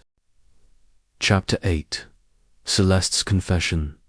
The Cornish coast stretched before Miss Jane Marple, like a watercolour painting left out in the rain, its edges blurred by mist and memory. The train from Bath had rattled through patchwork fields and granite cliffs, depositing her in Penzance under a sky heavy with the promise of rain. Her umbrella, a stalwart companion, tapped the cobblestones as she navigated the narrow streets toward the address. Mr. Pembroke had given her 17 Seagull Lane, home to Celeste Varnum, the woman who had framed Miss Marple's aunt Evelyn in a scandal that still cast long shadows. The house was a squat, salt-weathered cottage perched precariously on a cliff overlooking the Atlantic. Its whitewashed walls were streaked with green from years of sea spray, and the windows stared out like weary eyes. Miss Marple paused at the gate, her gloved hand resting on the rusted latch. The air smelled of kelp, an impending storm, and a single gull wheeled overhead, its cry sharp against the distant crash of waves. She adjusted her hat, a sensible affair with a single feather, and steeled herself. Celeste Varnum was no ordinary adversary. If Pembroke's account was true, her envy had appended Evelyn's life, and her secrets might yet unravel the mystery of the sapphire necklace. The door creaked open before Miss Marple could knock, revealing a young woman in a starched nurse's uniform. Her face was sharp, all angles and suspicion, with dark eyes that darted over Miss Marple, as if sizing up an intruder. "Miss Varnum's expecting you," the nurse said, her voice clipped. "She don't get many visitors. Mind you don't tire her, she's frail." Miss Marple nodded, her smile polite but guarded. "Thank you, my dear. I shan't be long." The nurse led her through a dim hallway lined with faded photographs, stern faces in sepia, their gazes following her like silent sentinels. The air was thick with the scent of lavender and liniment, and the floorboards groaned underfoot. At the end of the hall, a parlour opened up, its windows framing the churning sea beyond. Celeste Varnum sat in a high-backed chair by the hearth, a shawl draped over her shoulders like a tattered flag. Her hair, once a vibrant auburn, or so Miss Marple imagined from Pembroke's description, was now a brittle silver, pinned haphazardly atop her head. Her eyes, though clouded with age, gleamed with a sharpness that belied her frailty. "Miss Marple," Celeste said, her voice a dry rustle, like leaves skittering across stone. "I wondered if you'd come. Sit tea." Miss Marple declined with a gentle wave, settling into a chair opposite Celeste. The fire crackled, casting flickering shadows across the room. "Thank you, Miss Varnum, but I've come for answers, not tea. I'm investigating a matter concerning my aunt, Evelyn Marple, and the Order of the Saffron Veil." Celeste's lips twitched, not quite a smile. Evelyn, always the saint, wasn't she? So clever, so righteous. Everyone loved her. The words dripped with a bitterness that seemed to have fermented over decades. Miss Marple folded her hands in her lap, her knitting bag resting at her feet. "I understand you and she were close, once, until the matter of the sapphire necklace." Celeste's fingers tightened on her shawl, her knuckles white. "Close. Oh, we were like sisters, until she betrayed me. Stole my place in the order, flaunted her charm. That necklace was mine by right. Lady Harrow promised it to me, but Evelyn took it, hid it away, and left me to rot in disgrace." Miss Marple tilted her head, her eyes soft but unyielding. "Mr. Pembroke tells a different story. He says you framed Evelyn, accused her of theft to cover your own ambitions. Is that true?" The room seemed to hold its breath. The fire popped, and outside the wind howled, rattling the windows. Celeste's gaze darted to the nurse, who lingered by the door, pretending to adjust a vase of wilted roses. "Leave us, Nora," Celeste snapped. The nurse hesitated, then slipped out, her footsteps fading down the hall. Celeste leaned forward, her voice dropping to a whisper. "Pembroke's an old fool, clinging to his dusty memories. Yes, I accused Evelyn, and yes, I wanted her out of the order.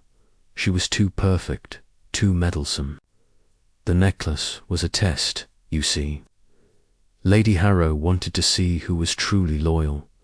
I made sure Evelyn failed." Miss Marple's heart quickened, but her face remained serene. "So you admit to framing her. Did you take the necklace yourself, then?" Celeste laughed, a brittle sound that ended in a cough. "Take it."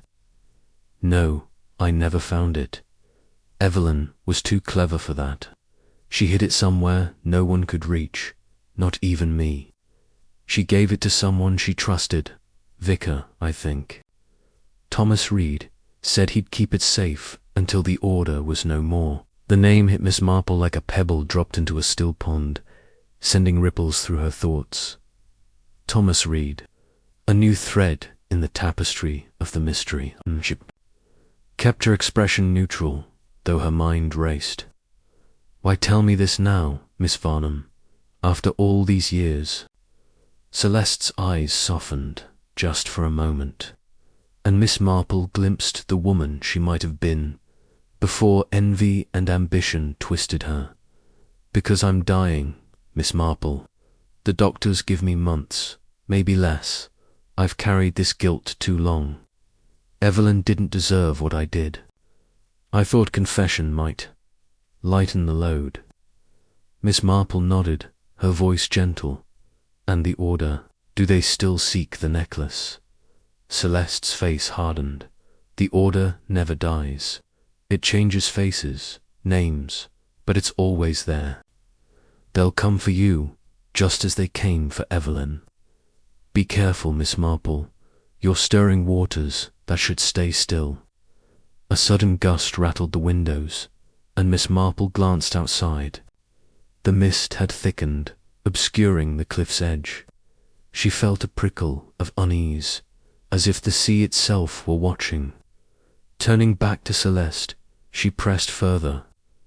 Is there anything else you can tell me about Evelyn or the necklaces? Hiding place. Celeste hesitated, her fingers tracing the edge of her shawl. Only that Evelyn loved puzzles. She'd hide things in plain sight, wrapped in riddles. If Reed has the necklace, it won't be in a vault. It'll be somewhere unexpected. The conversation was interrupted by a sharp knock at the door. Nora re-entered, her face pale. Miss Varnum, there's a man at the gate. Says he's here about a delivery, but he's asking for Miss Marple by name. Miss Marple's pulse quickened. She hadn't told anyone but Raymond and Inspector Craddock of her trip to Cornwall. Did he give a name, dear? Nora shook her head. No, ma'am, but he's odd. Tall, in a dark coat, with a scarf over, half his face. I didn't like his eyes. Celeste's gaze snapped to Miss Marple, sharp and urgent. Go now, through the back. There's a path down to the beach. Nora will show you. Miss Marple rose, clutching her knitting bag. Thank you, Miss Varnum, for your honesty. Celeste's lips curved into a faint, bitter smile. Don't thank me yet. You're not safe. Nora led Miss Marple through a cramped kitchen to a back door that opened onto a narrow path carved into the cliff. The wind whipped at her coat, and the sea roared below, its waves clawing at the rocks. As they descended, Nora grabbed her arm, her voice low. Miss Marple, wait. There's something you should know. Celeste's not telling you everything. She got a letter last week from someone in London. It mentioned the necklace and your name. Miss Marple's breath caught. Did you see who sent it? Nora shook her head. She burned it before I could read more, but she's been frightened ever since. More than usual. They reached the beach, where pebbles crunched underfoot and the mist swallowed the horizon. Miss Marple pressed a shilling into Nora's hand. Thank you, my dear. If you hear anything more, send word to St. Mary Mead, discreetly. Nora nodded, then vanished back up the path. Miss Marple stood alone, the sea's roar mingling with her thoughts. Celeste's confession had given her a vital clue to Miss Reed, the vicar, but it had also deepened the mystery. Who was the man at the gate? And why had Celeste's name appeared in a letter alongside her own? The Order of the Saffron Veil, it seemed, was not just a ghost from the past, but a living threat. She glanced back at the cottage. its lights faint through the mist. The path to Penzance was a mile along the shore, and the tide was rising. Wrapping her coat tighter, she began to walk, her umbrella tapping a steady rhythm against the pebbles. The necklace, Evelyn, the Orderite, was all connected, and Thomas Reed was the next piece of the puzzle. But as she moved through the fog, she couldn't shake the feeling of eyes on her back, hidden just beyond the veil of mist. The journey back to the station was uneventful, though the weight of Nora's warning lingered. On the train to London, Miss Marple opened her knitting bag and pulled out a small notebook, jotting down the day's revelations. Celeste's envy, Reed's name, the mysterious letter each was a thread, and she was beginning to see the pattern. Evelyn had been no ordinary governess. She had been a guardian of secrets, perhaps even a hero. And now it was up to Miss Marple to finish what her aunt had started. As the train rattled through the darkening countryside, she closed her eyes, letting the rhythm lull her. Tomorrow she would find Thomas Reed's parish in Devon. Tomorrow she would take another step toward the truth. For now, though, she allowed herself a moment of quiet triumph. Celeste had confessed, and the vicar's name was a beacon in the fog. The mystery was far from solved, but Miss Jane Marple was on the right path, and that was enough. Chapter 9. The vicar's secret. The train to Devon rattled through the countryside, its rhythm a steady counterpoint to Miss Jane Marple's racing thoughts. She sat by the window, her knitting needles clicking softly, though her mind was far from the scarf taking shape in her lap. The revelations in Cornwall still lingered: Celeste's confession, the nurse's cryptic warning, and now the tantalizing lead of a vicar named Thomas Reed. Miss Marple's gloved hands paused, her eyes narrowing as she gazed at the rolling hills. Something about Celeste's story felt incomplete, like a half-stitched seam waiting to unravel. The vicar, she sensed, held the next piece of her Aunt Evelyn's puzzle. The village of Littlehampton, where Reed had served, was a sleepy cluster of stone cottages nestled in a valley. Miss Marple stepped off the train onto a platform dusted with autumn leaves, the air crisp with the scent of damp earth and wood smoke. Her small suitcase bumped along the cobbled path as she made her way to the vicarage, a modest building beside a church with a lopsided steeple. The current vicar, a wiry man named Mr. Herreby, greeted her with a cautious smile. His eyes, sharp behind wire-rimmed glasses, studied her as she explained her quest. A locked box left by Thomas Reed for E.M.'s heir. Miss Marple, you say? Herreby's voice was polite but guarded. I've heard of your knack for solving mysteries. The parish records mention Reed, but a box. That's unusual. He hesitated, then led her to the vestry, a chilly room lined with oak shelves and faded ledgers. If such a thing exists, it'd be in the old storage cupboard.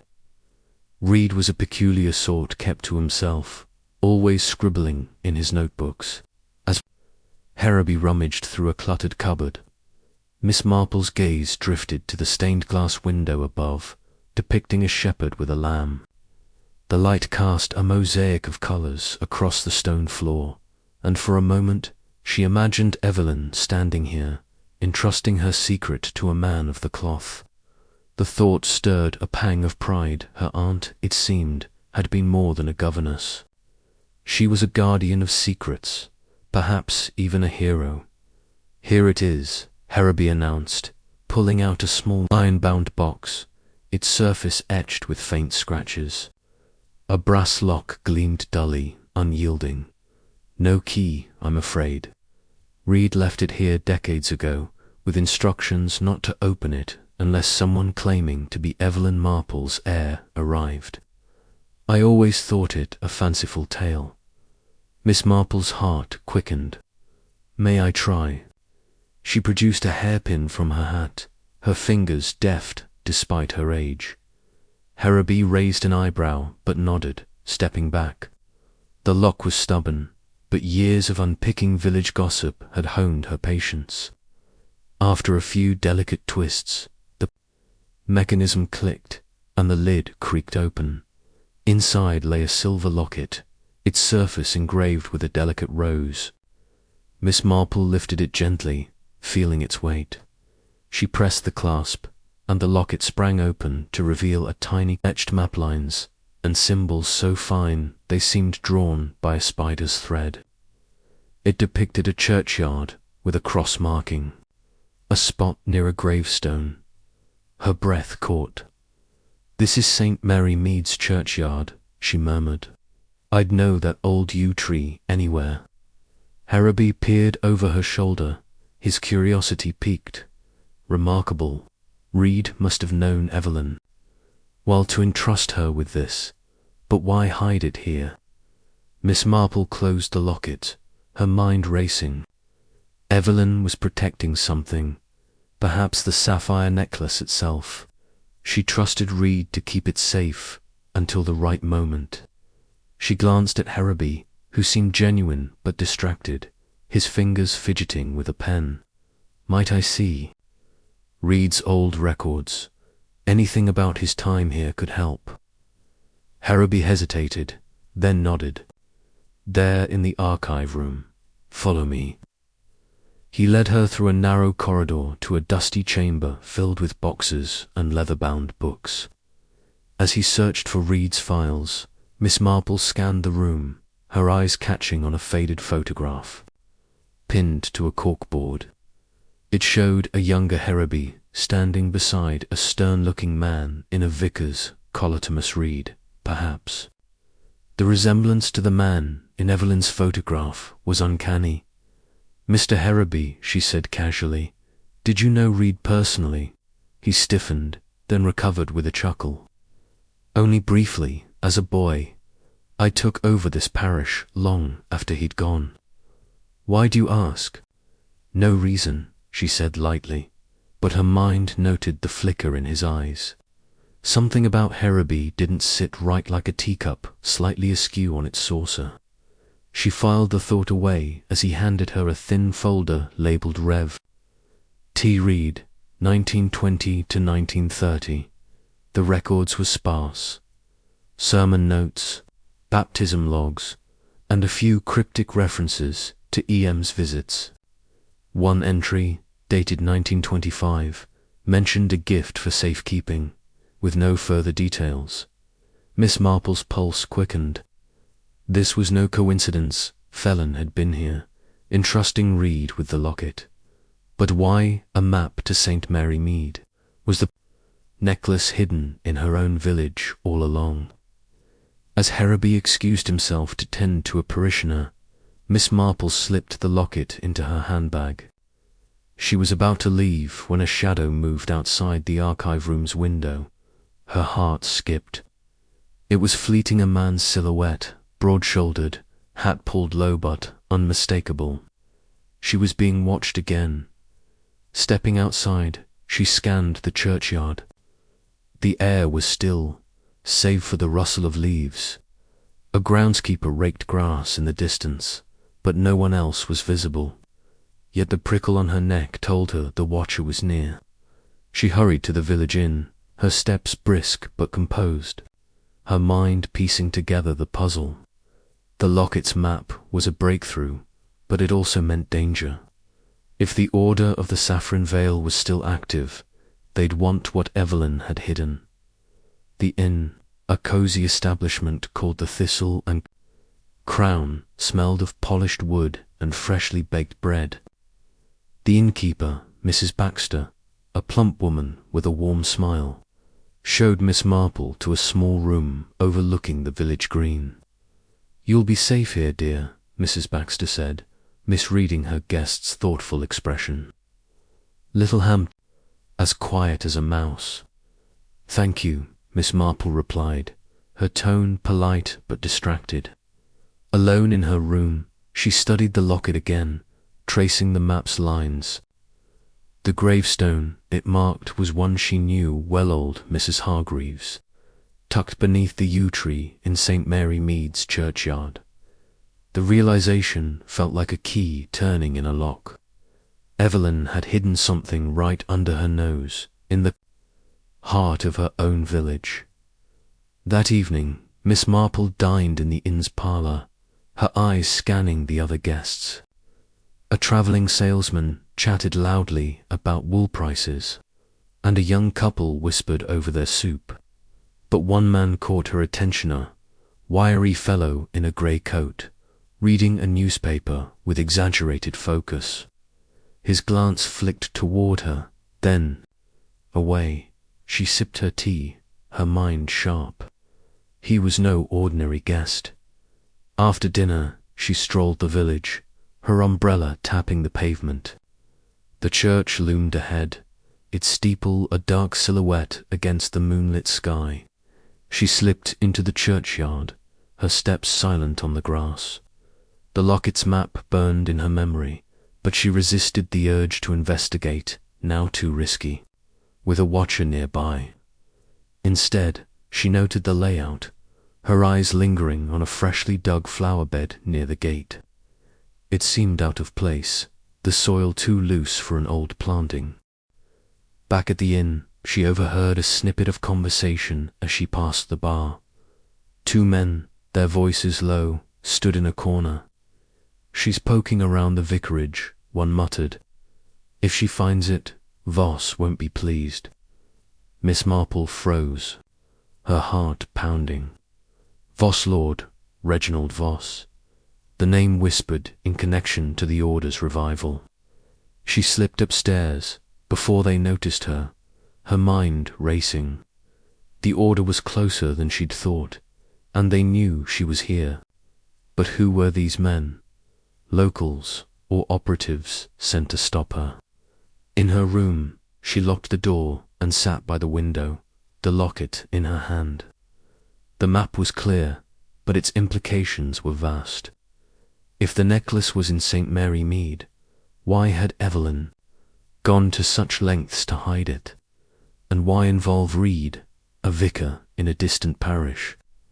The answer, she suspected, lay in Evelyn's diary if it still existed. The locket was a clue, but the diary might hold the full story. Sleep eluded her that night. Every creak of the inn's old beams set her nerves on edge. At dawn, she packed her bag, determined to return to St. Marple's locket pointed to home, and she'd face whatever waited there. But as she stepped into the corridor, she nearly collided with the wiry man from the parlour. He mumbled an apology, his eyes avoiding hers, but she caught a glimpse of a saffron-coloured scarf tucked into his coat. "Excuse me," she said sweetly, her voice masking her suspicion. "Do you know the train times to London?" He hesitated, then muttered something about checking the station. As he hurried off, Miss Marple smiled to herself. He was no match for her, but his presence confirmed the stakes. The order was watching, and they wanted the necklace as badly as she wanted answers at the station. She bought a ticket to St. Mary Mead, her mind already mapping the churchyard. The train's whistle pierced the morning air, and as she boarded, she glanced back at Littlehampton. The village looked peaceful, but she knew better. Secrets, like shadows, clung to quiet places. The journey home was uneventful, but her thoughts churned. Evelyn's courage, Reed's loyalty, the order's menace, it all wove together like threads in a tapestry. The locket, warm in her pocket, was her guide, and St. Mary Mead her destination. Whatever lay beneath that gravestone, it was the key to her aunt's hidden past and, perhaps, to her own legacy. As the train pulled into St. Mary Mead, Miss Marple felt a surge of resolve. The mystery was no longer just Evelyn's, it was hers, and she would solve it, no matter who stood in her way. Chapter 10. The Churchyard. Clutha morning mist clung to St. Mary Mead like a delicate shawl, softening the edges of the village's familiar contours. Miss Jane Marple, wrapped in her tweed coat and a knitted scarf of soft lavender, stepped out of her cottage, her eyes sharp despite the early hour. The locket from Vicar Reed's locked box rested in her pocket, its etched map a tantalizing promise of answers.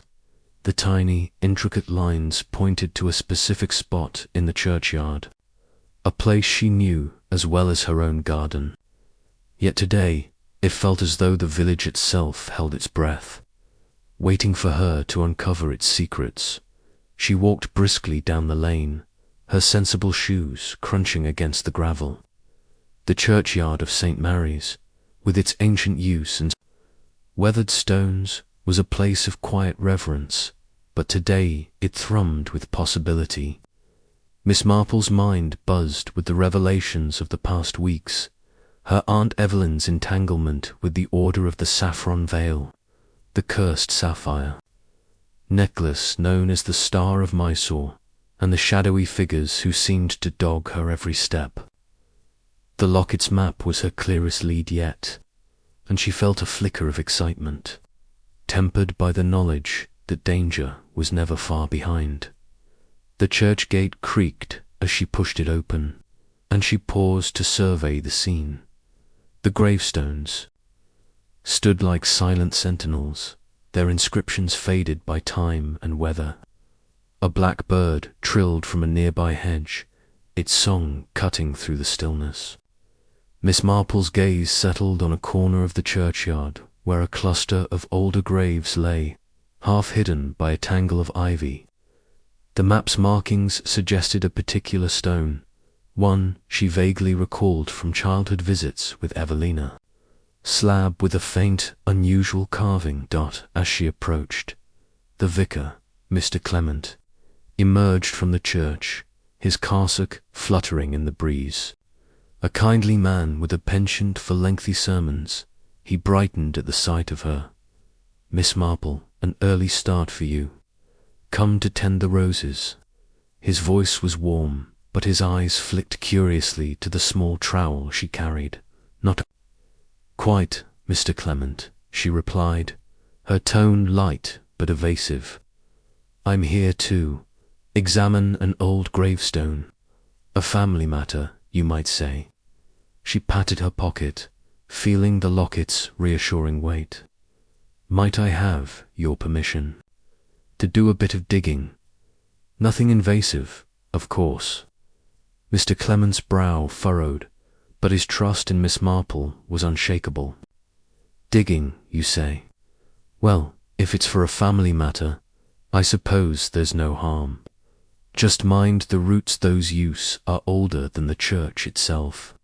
He chuckled, though his gaze lingered on her trowel. "Let me know if you need assistance. Thank you, Mr. Clement. I'll manage."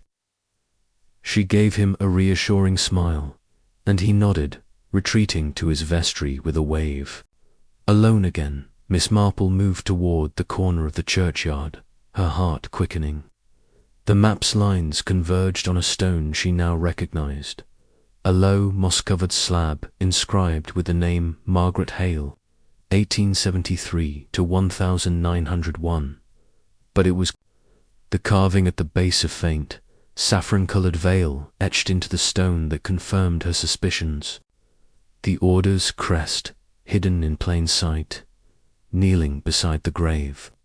She brushed away the ivy, her fingers tracing the crest's delicate lines. It was subtle, almost invisible unless you knew to look for it. Evelyn had chosen this spot with care, she thought, her mind conjuring an image of her aunt sharp-eyed and resolute, secreting away a dangerous treasure. The trowel bit into the soft earth, and Miss Marple worked methodically, her movements precise despite the chill seeping through her gloves. The soil was loose, as though it had been disturbed long ago and never compacted properly.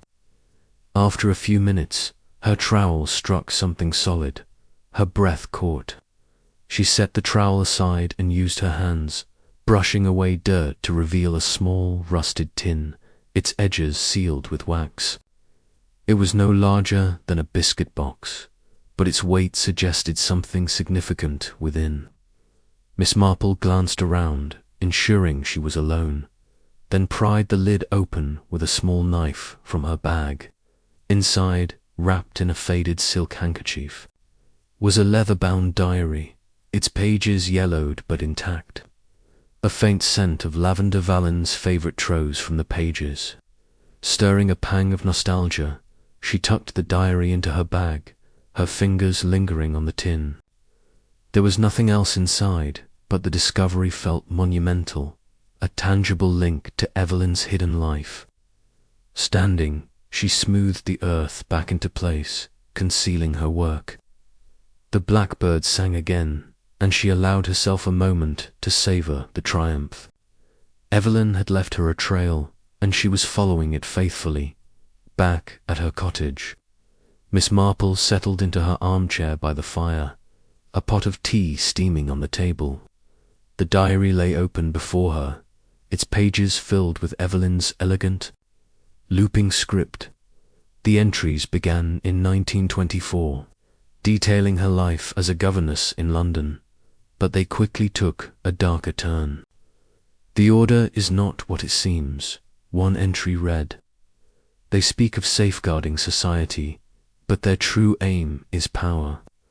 The Star of Mysore is no mere jewlet, is their obsession, a key to their rituals. I cannot let them have it." Miss Marple's pulse quickened as she read on. Evelyn described hiding the necklace in a London bank vault, using a key concealed in a locket now in Miss Marple's possession. The diary hinted at betrayals within the order, of members who would stop at nothing to reclaim the jewel. One name appeared repeatedly: Celeste Varnum, the woman who had framed Evelyn out of jealousy. "Celeste knows more than she admits," Evelyn wrote. "She covets the necklace not for its power, but for what it represents: control." A knock at the door startled her.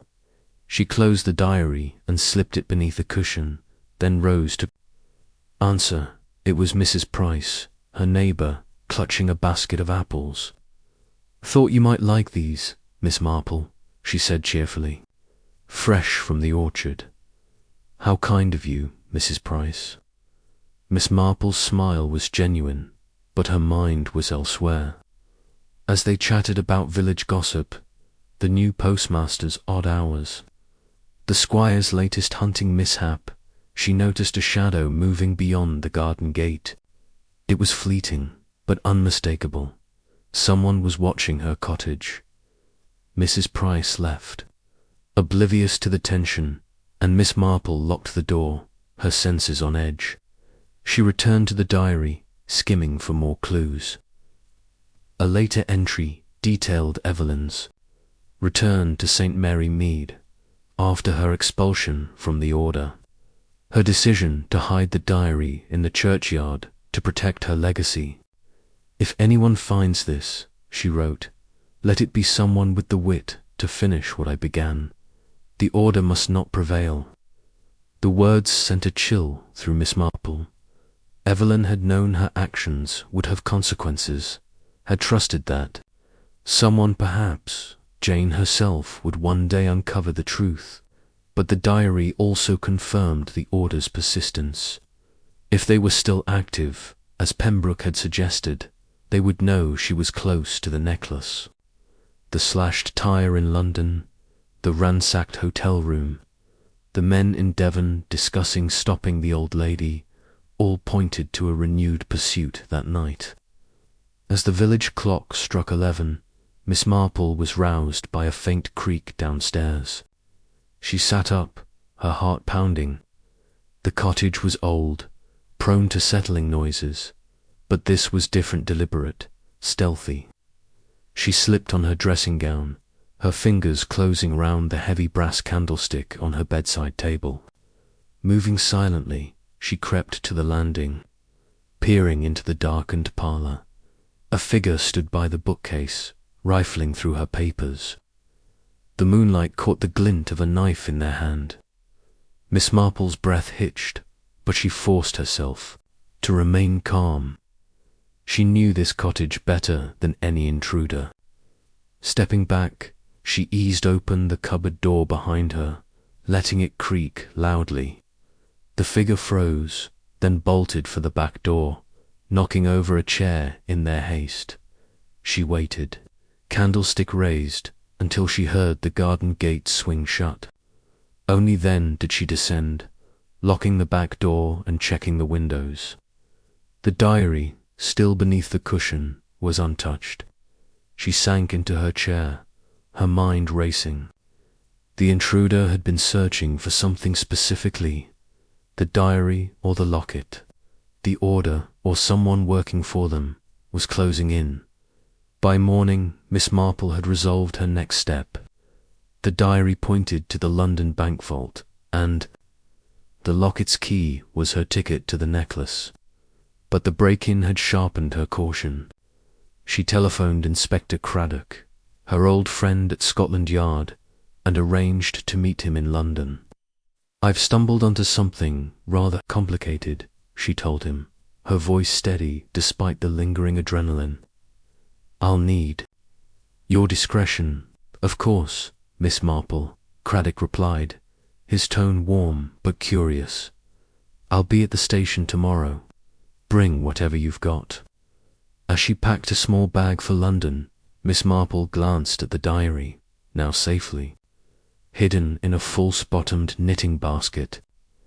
The churchyard clue had brought her closer to Evelyn's truth, but it had also drawn the order's attention. The sapphire necklace, with its cursed history, was within reach, and she felt a surge of determination. Evelyn had trusted her too. Finish this, and finish it she would. The train whistle sounded in the distance, calling her back to the city. She adjusted her hat, checked the locket in her pocket, and stepped out into the morning light, ready for the next chapter of the mystery. Chapter 11. The vault. The morning air in London carried a crisp bite, tinged with the faint scent of coal smoke and wet cobblestones. Miss Jane Marple, dressed in her sensible tweed coat and clutching her worn leather handbag, stepped out of the hansom cab onto the bustling pavement of Threadneedle Street. Her eyes, sharp as ever despite the years, scanned the imposing facade of the Midland and Crown Bank, its granite columns looming like silent sentinels. The sapphire necklace, the Star of Mysore, was within her grasp, or so she hoped. The tiny key from the locket, tucked safely in her pocket, felt heavier than its size warranted, as if it carried the weight of her Aunt Evelyn's secrets. The bank's heavy oak doors swung open with a low groan, admitting her into a cavernous hall of polished marble and gleaming brass. Chandeliers cast a warm glow over the counters, where clerks in starched collars scribbled furiously in ledgers. Miss Marple approached the nearest desk, her steps measured but purposeful. A young clerk, his hair slicked back with pomade, looked up with a practiced smile. "Good morning, madam. How may I assist you?" His voice was clipped, professional, but his eyes darted over her modest attire, perhaps sizing up her importance. Miss Marple returned his smile, her expression serene yet disarming. "Good morning. My name is Jane Marple, and I believe you hold a safe deposit box in the name of Evelyn Marple. I have the key." She produced the small, ornate key, its intricate engravings catching the light. The clerk's smile faltered for a fraction of a second, a flicker of unease crossing his face. "Evelyn Marple, you say? One moment, please." He rose and disappeared behind a velvet curtain, leaving Miss Marple to survey the room. The other patrons, businessmen in tailored suits, a dowager dripping with pearls, moved with the confidence of those accustomed to wealth. Yet something felt off. A man in a grey overcoat lingered near a pillar, his newspaper held too high, obscuring his face. Miss Marple's lips pursed slightly. She'd seen enough village busybodies to recognize when someone was pretending not to watch. The clerk returned, accompanied by an older man with a waxed mustache and a grave demeanour. "Miss Marple, I'm Mr. Withers, the vault manager. We do have a box registered to Evelyn Marple, though it hasn't been accessed since 1925. May I see the key?" She handed it over, noting how his fingers trembled slightly as he examined. Quite an unusual design," he murmured, almost to himself. "Follow me, please." They descended a spiral staircase into the bank's underbelly, where the air grew cooler and the walls were lined with steel. The vault room was a fortress of gleaming metal boxes, each secured with a double lock. Mr. Withers led her to a corner, where box 472 stood apart, its brass plate tarnished with age. He inserted his master key, then handed Miss Marple's key back to her. "Your turn, madame." Her heart quickened as she slid the key into the lock. It turned with a satisfying click, and the box slid open. Inside, nestled on a bed of faded velvet, was the star of my.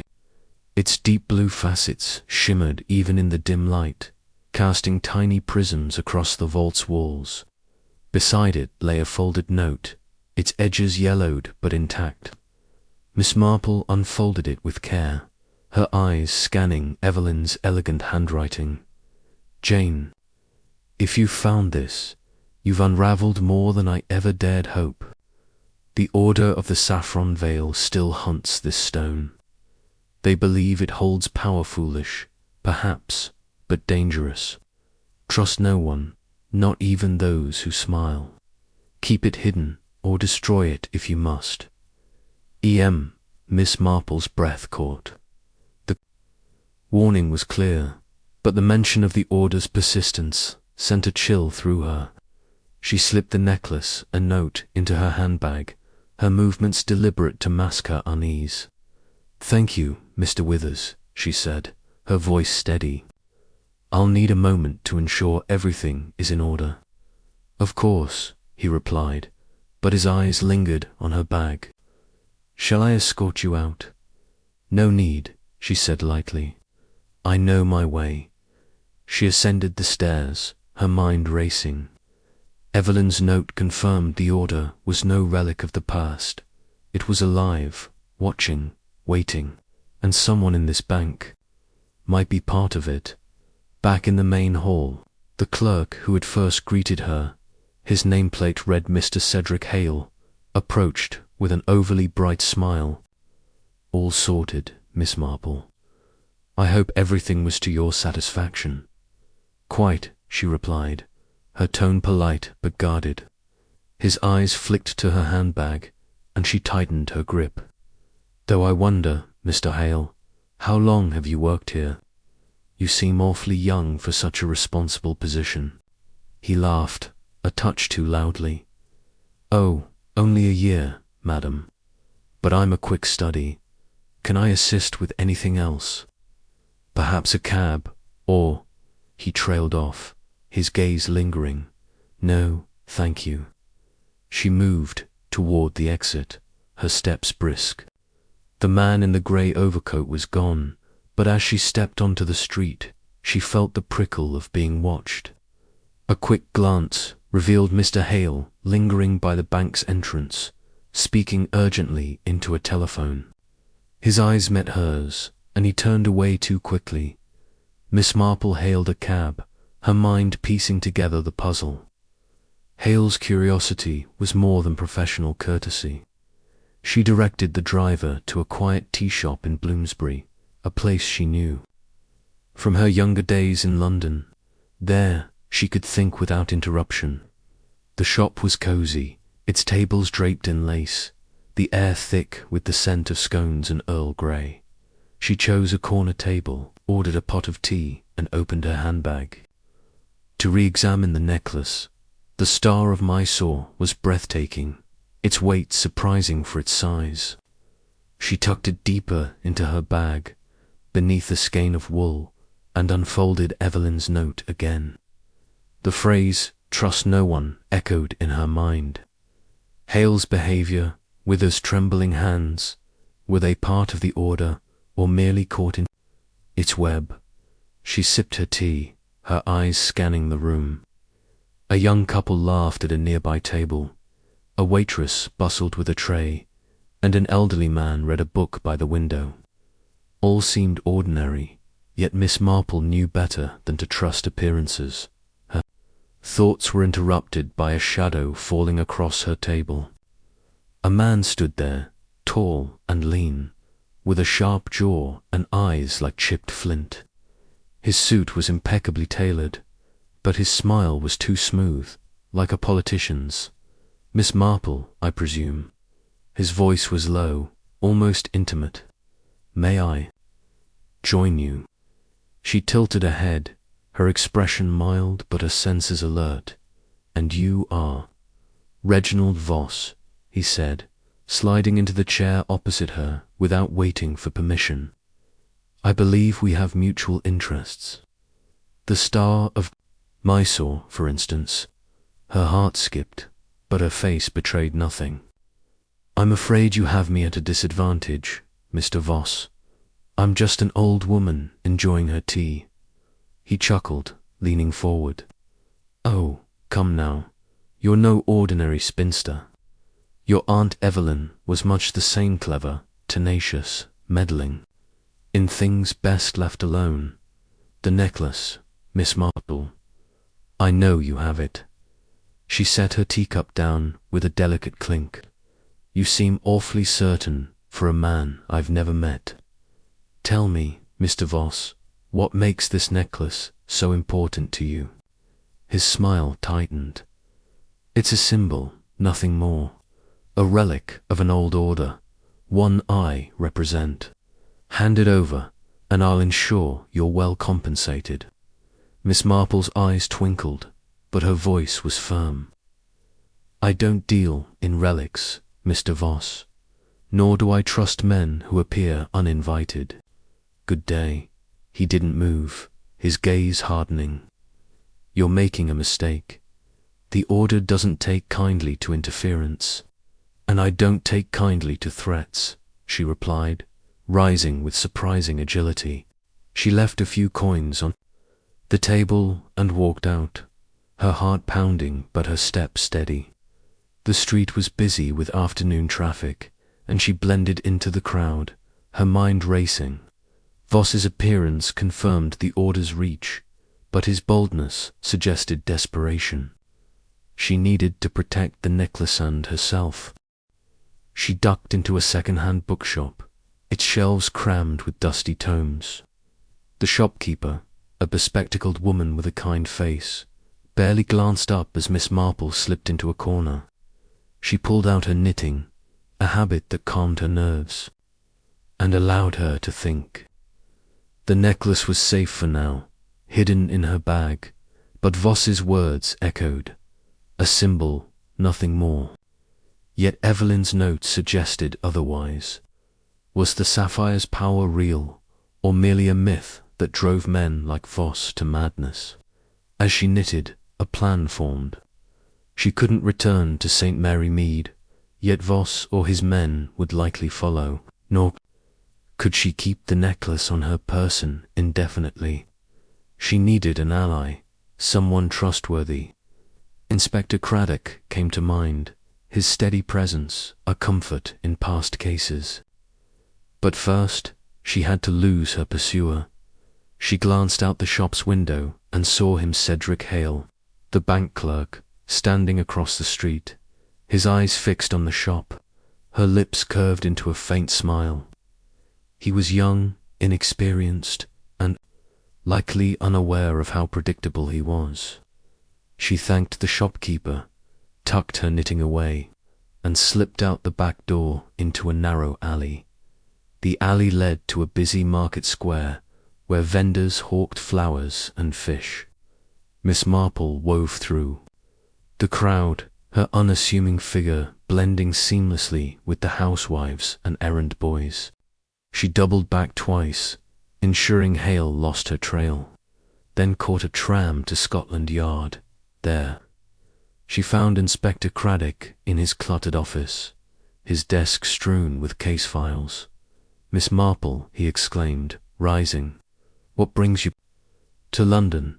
Not another body, I hope?" She smiled, settling into a chair. "Not yet, Inspector, but I need your help."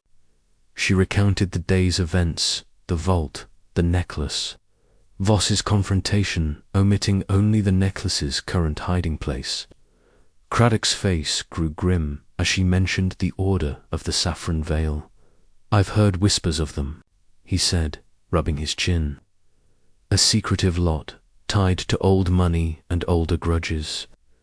This Voss chappie's a big name in business circles, but there's talk of shady dealings. You're sure he's after the necklace?" "Quite sure," she replied, "and I suspect Mr. Hale, the bank clerk, is in his employ. He followed me after I left the vault." Craddock frowned. "That's troubling. Banks are supposed to be secure. I'll have Hale brought in for questioning. As for the necklace, where is it now?" She hesitated, her instincts urging caution. "Safe, for the moment. I'd rather not say until I'm certain who can be trusted."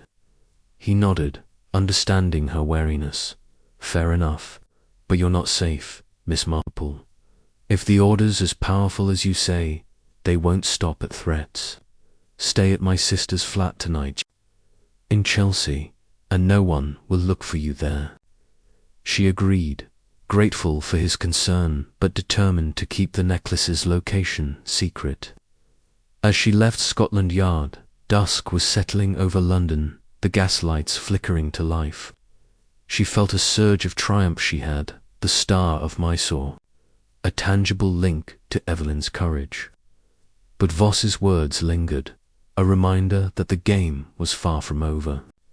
She clutched her handbag tighter, the weight of the sapphire a constant reminder of the danger she carried. In Chelsea, Craddock's sister, a cheerful widow named Margaret, welcomed her with tea and a spare room. As Miss Marple settled in, she reflected on the day. The vault had yielded its prize, but it had also drawn the order's attention. Voss was a formidable foe, but she'd faced worse in St. Mary Medvillage. Gossip could be as ruthless as any secret society. She smiled to herself, knitting by the firelight. The next move was hers, and she intended to play it well. Chapter 12. The orders returned the London. Air was thick with the scent of rain-soaked cobblestones and the faint tang of coal smoke as Miss Jane Marple stepped out of her modest hotel on Bloomsbury Street. Her gloved hands clutched her ever-present knitting bag, its unassuming exterior hiding the Star of Mysore. The sapphire necklace that had drawn her into a web of secrets stretching back to her Aunt Evelyn's youth. The weight of the gem, both literal and metaphorical, pressed against her thoughts as she navigated the bustling city, her sharp eyes scanning the crowd for the stranger who had trailed her from the bank vault the previous day. Miss Marple's mind buzzed with the revelations of the past weeks. The Order of the Saffron Veil, a shadowy society her aunt had once defied, was no relic of the past.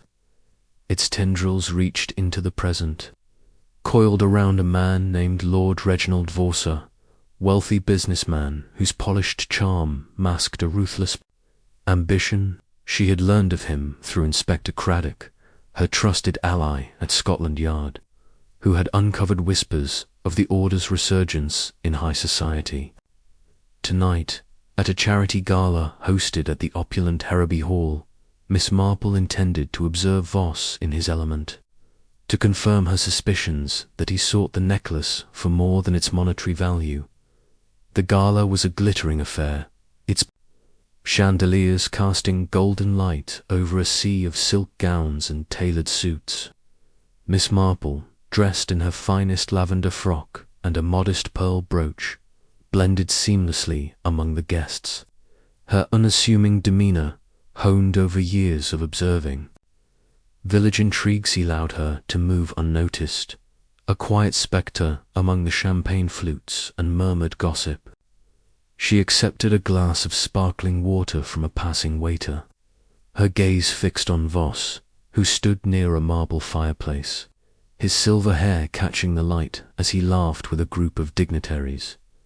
Voss was a striking figure, tall and lean, with a face that bore the sharp angles of authority. His eyes, however, betrayed a restless hunger, darting across the room as if searching for something or someone. Miss Marple noted his companions, a wiry man with a scar above his left eyebrow, and a woman in a crimson gown whose laughter seemed forced, her fingers twisting a gold bracelet with nervous energy. These were not idle socialites, Miss Marple thought. They carried the weight of purpose, the same coiled tension she had sensed in the strangers who had followed her. She drifted closer, pausing near a table adorned with orchids to adjust her shawl. Her knitting bag rested against her hip, the sapphire necklace hidden within a skein of wool. The precaution had been instinctive. After the bank clerk's suspicious behaviour, she trusted no one.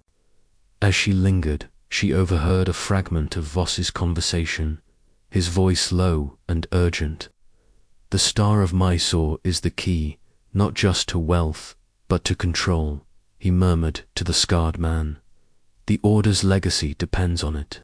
We cannot fail again." Miss Marple's heart quickened, but she kept her expression serene, pretending to admire the floral arrangement.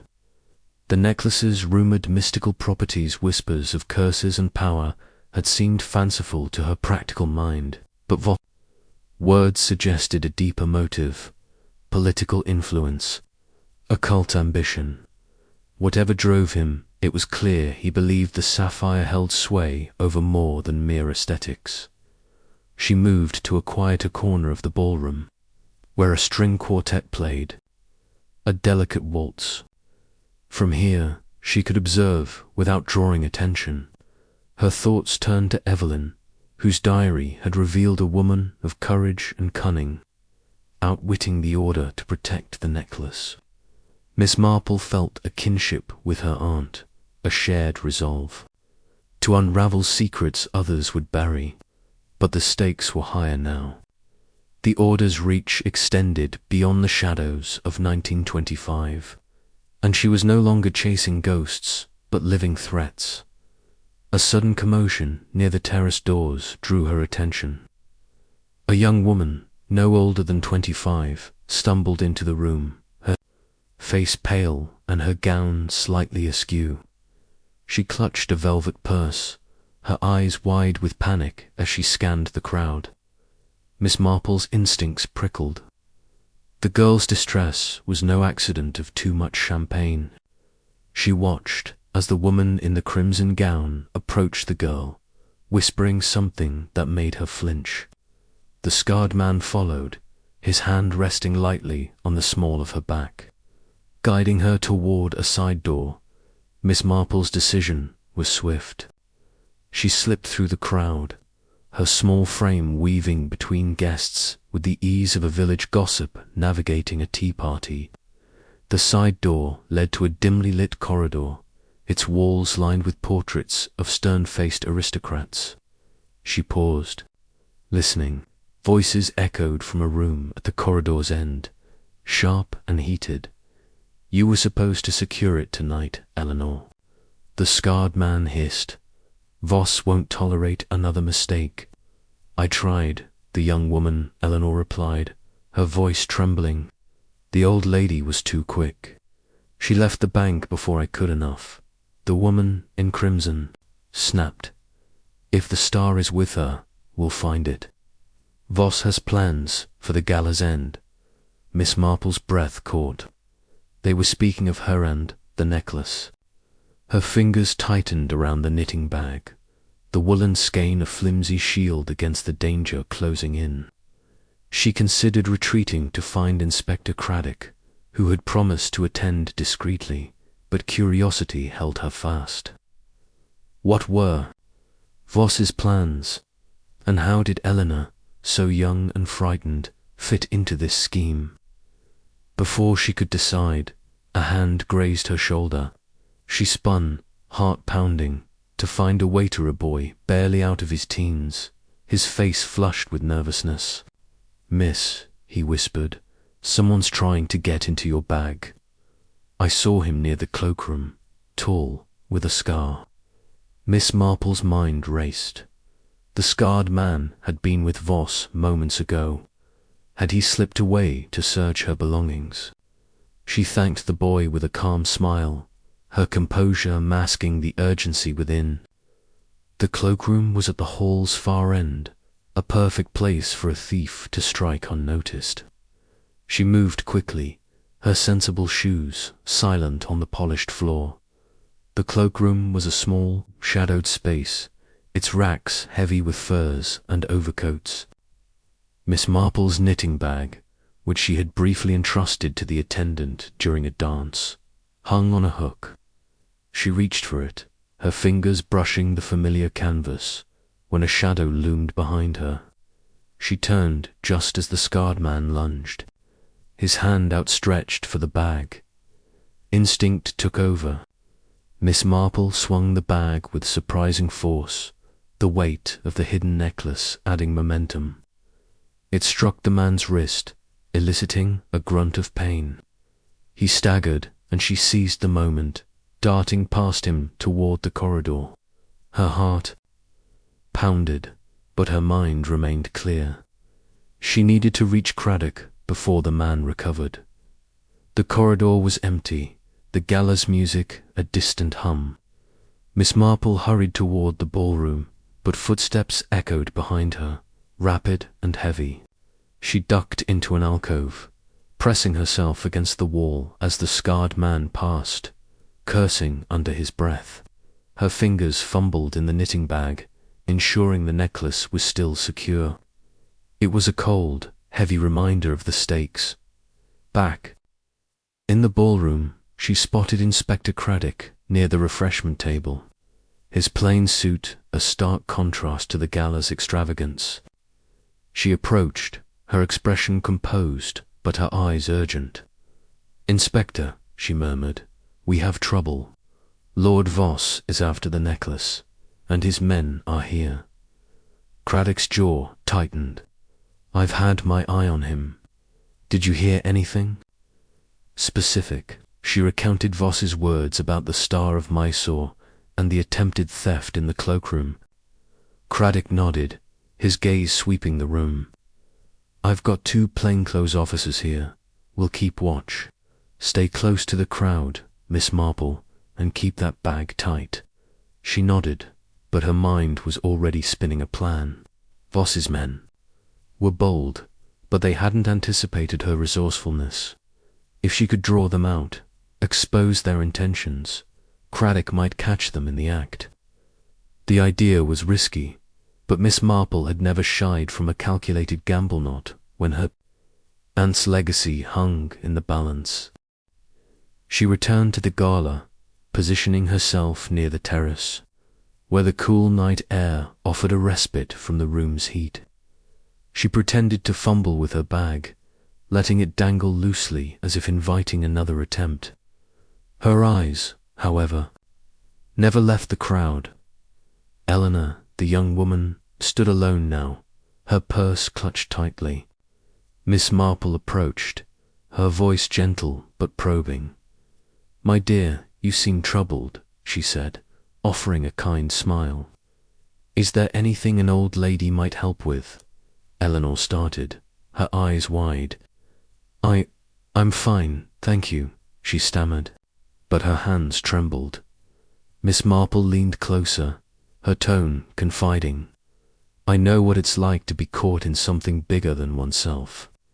If someone's pressuring you, there's always a way out." For a moment, Eleanor seemed on the verge of speaking, her lips parting. But then the woman in crimson appeared, her smile sharp as a blade. "Eleanor, darling, you're needed elsewhere," she said, steering the girl away. Miss Marple watched them go, noting the fear in Eleanor's posture. The girl was a pawn, she realized, caught in Voss's game. The gala continued, its surface glamour unbroken, but Miss Marple sensed the undercurrent of danger. She sipped her water, her mind piecing. Together the puzzle. Voss wanted the necklace for its rumored power, but why now, and why involve someone as fragile as Eleanor? The answer, she suspected, lay in the Order's modern ambitions, perhaps a bid for influence in a world teetering on change. As the clock struck 11, Voss took the stage to deliver a speech about the charity, his voice smooth and commanding. Miss Marple listened, her eyes narrowing as he spoke of unlocking hidden potential and restoring lost legacies. The words were veiled, but their meaning was clear to her. The Order's mission was alive, and the necklace was its cornerstone. The speech ended to polite applause, and Voss descended into the crowd. Miss Marple moved to intercept him, her knitting bag now tucked securely under her arm. She needed to gauge his reaction, to see if he suspected her. As she approached, a hand brushed her elbow, deliberate fleeting touch. She turned to find no one, but her bag felt lighter. Her heart sank as she opened it, her fingers searching the skein of wool. The necklace was gone. Panic flared, but she quelled it, her mind racing. The pickpocket had been swift, professional. She scanned the room, her gaze landing on the scarred man, now slipping toward the terrace. He held a small bundle, barely concealed in his jacket. Miss Marple signalled Craddock, who nodded and gestured to his officers. They moved as one, converging on the terrace. The scarred man was quick, but Craddock's team was quicker. They cornered him near a stone balustrade, where he dropped the bundle in a futile attempt to feign innocence. Craddock retrieved it, revealing the sapphire necklace, its facets glinting in the moonlight. Miss Marple joined them, her relief tempered by the knowledge that Voss was still at large. "You've made a mistake," the scarred man growled, but his bravado faltered under Craddock's stern gaze. "We'll see about that," Craddock replied, cuffing him. "Miss Marple, you've outdone yourself." She smiled faintly, but her thoughts were on Voss. He had vanished during the commotion, his absence a silent taunt. The necklace was safe for now, but the Order's leader was still out there, his plans thwarted but not defeated. Miss Marple clutched her knitting bag, its emptiness a reminder of how close she had come to losing everything. As the gala wound down, she stepped onto the terrace, the night air cool against her skin. The city stretched before her, a tapestry of light and shadow. Evelyn's courage had brought her this far, and her own resolve would carry her further. Voss might have escaped, but Miss Marple was not finished. The Star of Mysore was hers to protect, and she would see this mystery through to its end. Chapter 13. The trap. The morning mist clung to the cobblestones of St. Mary Mead, curling around the hedgerows like a conspirator's whisper. Miss Jane Marple stood at her cottage window, her sharp eyes scanning the quiet lane. Her knitting needles lay idle on the table, the sapphire necklace, the Star of Mysore, hidden beneath a tangle of wool in her basket. The weight of its history pressed upon her, not as a curse, but as a responsibility. She had outwitted the Order of the Saffron Veil thus far, but Lord Reginald Voss, the Order's cunning modern leader, remained at large. Today she would set a trap to end his pursuit once and for all. Miss Marple turned to Inspector Craddock, who sat in her chintz armchair, his notebook open. His boyish face, usually so earnest, was creased with concern. "Are you certain about this, Miss Marple? Voss is no village pickpocket. His men are dangerous, and he's slipped through traps before." "Quite certain, Inspector," she replied, her voice calm but resolute. "Men like Voss thrive on secrecy. If we expose his greed for the necklace, he'll make a mistake. And mistakes, my dear Inspector, are what we catch villains by." Craddock sighed, scribbling a note. "We'll have men stationed around the cottage, hidden in the lanes and behind the church." "But if this goes wrong, it won't," Miss Marple interrupted, her eyes twinkling with the quiet confidence of a woman who had unravelled too many knots to doubt her own thread. "Now, let's ensure the bait is irresistible." The plan was simple, yet audacious. Miss Marple had asked Craddock to leak a rumour through a trusted informant, chatty publican known to frequent Voss's circles, that the Star of Mysore was hidden in her cottage, unguarded. The rumour was laced with just enough truth to lure Voss's men. Miss Marple had been seen carrying her knitting basket everywhere, and the necklace's recovery from the bank vault was still a closely guarded secret. Voss, she reasoned, would assume she was a frail old spinster, too naive to suspect danger. It was a miscalculation she intended to exploit as the sun dipped below the horizon. Painting the village in hues of amber and shadow, Miss Marple prepared her stage. She lit a single lamp in her sitting room, its glow casting long fingers across the lace curtains. The knitting basket sat prominently on the table, a silent invitation. She wore her usual tweed skirt and cardigan, but beneath her calm exterior, her mind was a whirl of calculations. Every creak of the floorboards, every rustle in the garden, was noted and catalogued.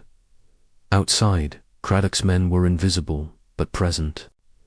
She'd glimpsed a constable disguised as a delivery-man earlier, and another loitering near the churchyard, pretending to repair a bicycle.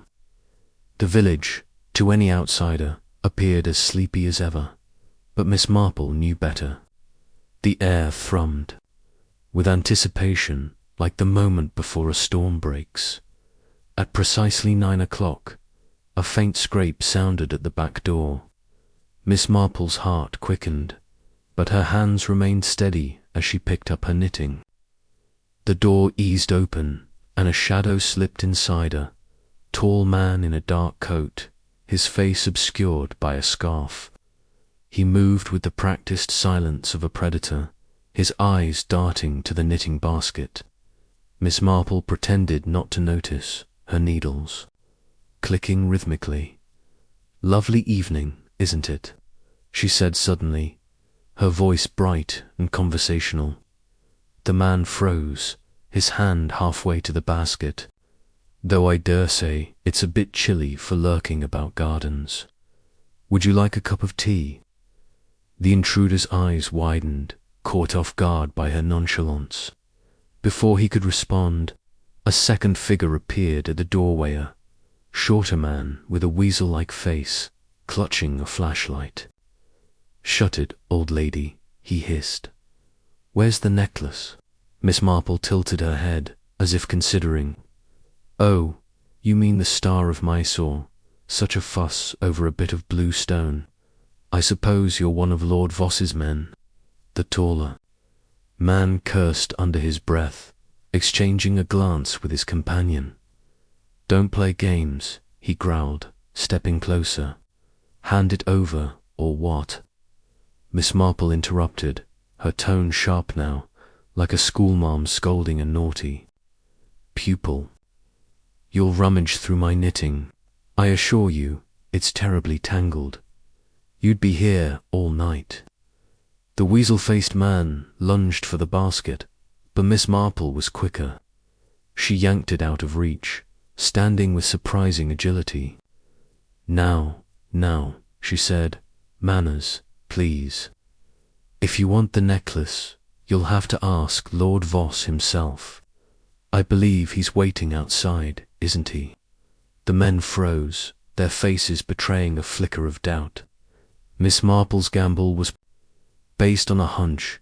Voss, with his ego and obsession, wouldn't trust his lackeys to handle the necklace alone. He'd be nearby, watching, ready to claim his prize. Her words were a dart, aimed to flush him out. Enough of this, the taller man snarled, pulling a knife from his coat. The blade glinted in the lamplight, but Miss Marple didn't flinch. Instead, she smiled faintly, as if amused by a child's tantrum. "Really, young man," she said, "you're making this far too dramatic. Why don't we all sit down and discuss this like civilized people?" Before he could respond, a commotion erupted outside. Shouts, the scuffle of boots, and the unmistakable clang of handcuffs. Craddock's men had sprung the trap. The wheezing man bolted for the door, only to be tackled by a constable bursting through. The taller man hesitated, then dropped his knife, raising his hands as two more officers appeared. Miss Marple set her knitting basket down, unruffled. "Well," she said, "that was rather exciting, wasn't it?"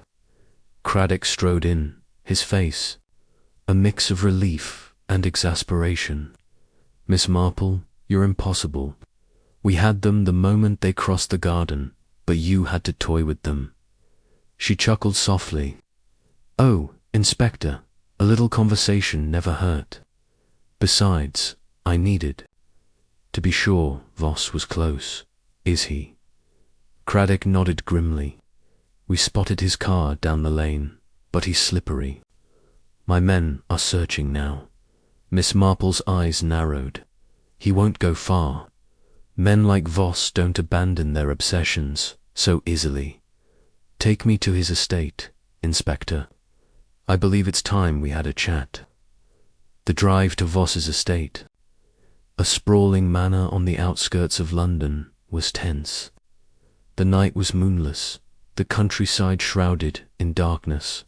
Craddock's car hummed along narrow roads, flanked by officers in unmarked vehicles. Miss Marple sat in the passenger seat, her hands folded neatly in her lap, her mind racing. The Star of Mysore, safely tucked into a hidden pocket in her cardigan, felt like a talisman. Evelyn's legacy, her courage, her sacrifice. On this final confrontation, the estate loomed ahead, its iron gates ajar. Lights glowed in the upper windows, suggesting Voss hadn't fled far. Craddock's team fanned out, securing the perimeter, while Miss Marple and the inspector approached the front door. It swung open before they could knock, revealing a butler. With a pinched expression, "Lord Voss is expecting you," he said, his voice clipped. "This way." Miss Marple exchanged a glance with Craddock. The butler's calm demeanor was unsettling, as if Voss had anticipated their arrival. They followed him through a grand hall lined with portraits, their eyes seeming to follow her. The air was heavy with the scent of old wood and wax polish, but beneath it lingered something sharper fear, perhaps, or desperation. Voss awaited them in a cavernous study, its walls lined with books and artifacts. He stood by a roaring fire, a glass of brandy in hand, his tailored suit impeccable despite the late hour. His face, handsome but cold, betrayed no surprise. "Miss Marple," he said, his voice smooth as silk, "I underestimated you. A mistake I shan't repeat." She inclined her head, as if accepting a compliment. "Good evening, Lord Voss. I imagine you're rather cross about your men. They're in custody now, you know." Voss's smile tightened. "A minor inconvenience, but let's not waste time. You have the Star of Mysore. Hand it over, and we can part ways amicably." Miss Marple's eyes twinkled with mischief. "Amicably? My dear Lord Voss, you've sent men to my cottage, had me followed, and nearly run me off the road. I'm not sure amicable is the word I'd choose. Craddock stepped forward, his hand on his notepad. Reginald Voss, you're under suspicion for orchestrating theft, conspiracy, and attempted assault. I suggest you cooperate. Voss laughed, a low, mirthless sound. Suspicion. You have no proof, Inspector. My men will say nothing, and you've no evidence tying me to anything. Miss Marple tilted her head, studying him. Oh, I wouldn't be so sure. You see, I've been reading my aunt's diary. Evelyn Marple was quite thorough, you know. She documented your order's plans, your obsession with the necklace's supposed power. Political influence, was it? Such a tawdry goal for a man of your means. Voss's composure faltered, his hand tightening on his glass. Evelyn was a fool, he spat. She thought she could outwit us, hiding the necklace like some noble martyr. But it belongs to the order. It's our right, is it? Miss Marple asked, her voice soft but piercing. Or is it your greed? The star of Mysore has brought nothing but ruin to those who chase it. My aunt knew that. She gave up everything to keep it from men like you. For a moment, Voss's eyes flickered with something guilt, perhaps, or doubt. Then he straightened, his expression hardening. Enough. Give me the necklace, or... He didn't finish. A panel in the wall slid open, revealing a hidden passage. Voss darted through it, the panel slamming shut behind him. Craddock cursed, rushing to the wall, but it was solid, no trace of the mechanism. Miss Marple, however, remained calm, her eyes scanning the room. Inspector, she said, check the fireplace. There's a draught, and it's not from the chimney. Craddock hesitated, then knelt by the hearth. His fingers found a hidden lever, and with a groan the panel opened. Again. Miss Marple, you're a marvel, he muttered, signalling his men. The passage led to a narrow staircase, descending into darkness. Craddock's torch cut through the gloom, revealing stone walls slick with damp. Miss Marple followed her steps. Steady despite the uneven ground, at Tweet's the bottom, they found a small chamber, its walls lined with order artifact saffron veils. Ancient ledgers, and a portrait of a stern woman Miss Marple recognized as Celeste Varnum, the rival who had framed Evelyn Voss, stood in the center, clutching a small box. His face was pale, his eyes wild. You don't understand, he said, his voice trembling. The necklace isn't just a jewel. It's power. It's destiny. Miss Marple stepped forward, her presence commanding despite her slight frame. Destiny? No, Lord Voss. It's a curse, and you've let it consume you, just as it consumed others before you. Voss laughed bitterly. You think you've won. The order is bigger than me. You'll never stop us. Perhaps, Miss Marple said, but we've stopped you tonight. She nodded to Craddock, who advanced with handcuffs. Voss lunged for the passage, but the officers were faster, pinning him against the wall. As they led him away, Voss turned. To Miss Marple, his eyes blazing. This isn't over, old woman. The order will find you. She smiled serenely. Let them try, Lord Voss. I've lived in St. Mary Mead all my life. I know every lane, every whisper, and I'm rather good at keeping secrets. Back at the cottage, Miss Marple sat by her fire, the necklace still hidden in her cardigan. Craddock had promised to secure Voss's men, but Voss himself had slipped through, his escape a loose thread in her carefully woven trap.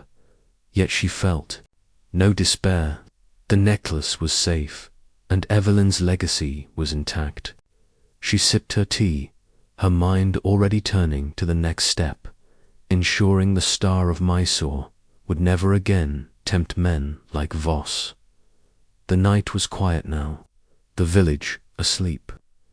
But Miss Marple knew the order's shadow lingered, and she would be ready for now, though she allowed herself a moment of satisfaction. The trap had worked, and the game, as always, was hers to play. Chapter 14. The final resting place. The morning sun spilled over St. Mary Mead, painting the dukest roses in Miss Jane Marple's garden with a golden sheen. She sat in her favourite wicker chair, a steaming cup of Earl Grey cradled in her hands, the delicate aroma mingling with the scent of blooming lavender. The village was quiet, save for the distant hum of a tractor and the cheerful chatter of sparrows. Yet, beneath this serene tableau, Miss Marple's mind buzzed with the weight of her recent discoveries. The sapphire necklace, the star of Mysore, lay hidden in a velvet pouch at the bottom of her knitting basket, its cursed history pulsing like a heartbeat. Today she would decide its fate. Her thoughts drifted to Evelyn, her aunt, whose diary had unveiled a life of courage and sacrifice. Evelyn had risked everything to keep the necklace from the Order of the Saffron Veil, a shadowy cabal that had haunted her past and now threatened the present. Lord Reginald Voss, the Order's modern puppet master, had nearly succeeded in reclaiming the gem for his own nefarious ends. But Miss Marple had outwitted him, and his men were now in Inspector Craddock's custody. Voss himself remained at large, a loose thread in the tapestry of this mystery. She sipped her tea, her sharp eyes scanning the garden gate. The world felt fragile, as if the slightest breeze might unravel the peace she had fought to restore. The decision about the necklace had kept her awake long into the night. Its beauty was undeniable deep blue facets that caught the light like a star trapped in stone, but its history was a litany of tragedy. Lady Beatrice Harrow's disappearance, the string of deaths tied to its owners, and Evelyn's desperate act to hide it all pointed to one truth. The star of Mysore was no mere jewel. It carried a darkness that drew greed and betrayal like moths to a flame. Destroying it was tempting, but impractical. Its durability was legendary. Returning it to a bank vault felt like passing the burden to another generation. No, Miss Marple thought, it must be neutralized, its power stripped away without inviting further pursuit. An idea had taken root in the early hours, as she'd sat by her bedroom window watching the moon. A museum, she mused, a place where the necklace could be displayed as a curiosity, its true nature concealed, but not as the star of my sword, too dangerous, too alluring. It would need a new identity, a mundane one that would deter thieves and fanatics alike.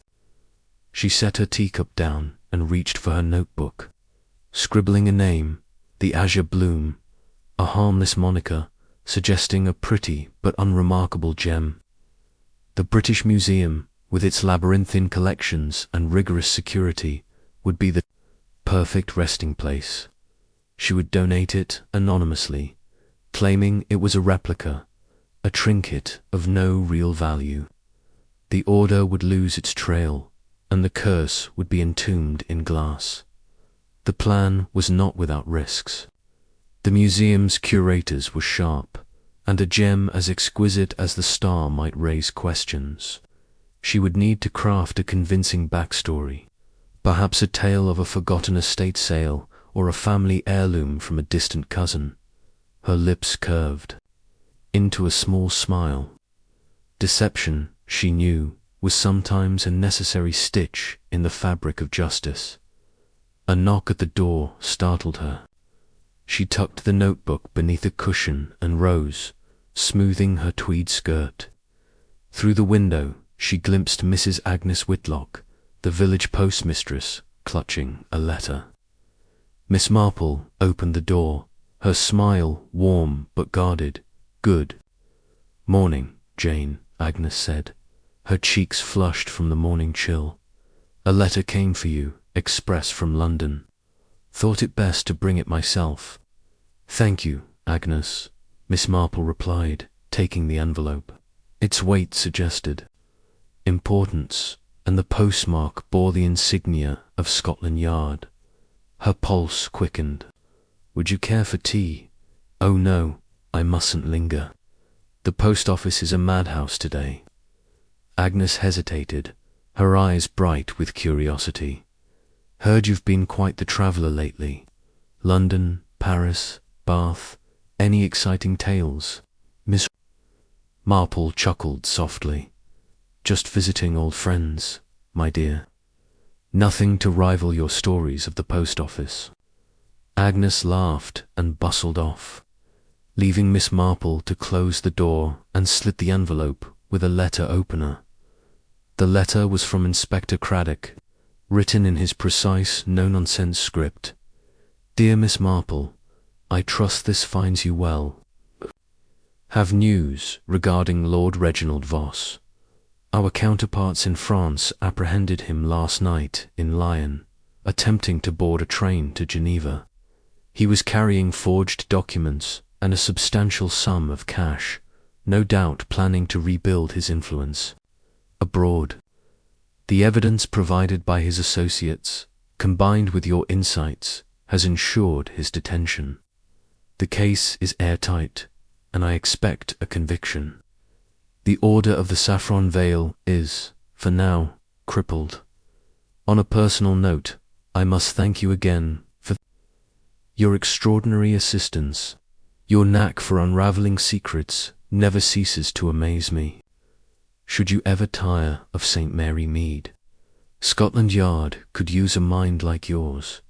Yours sincerely, Inspector Derek Craddock." Miss Marple folded the letter, a quiet satisfaction settling over her. Voss's arrest was the final knot in the web she had unravelled, yet the necklace remained her last task.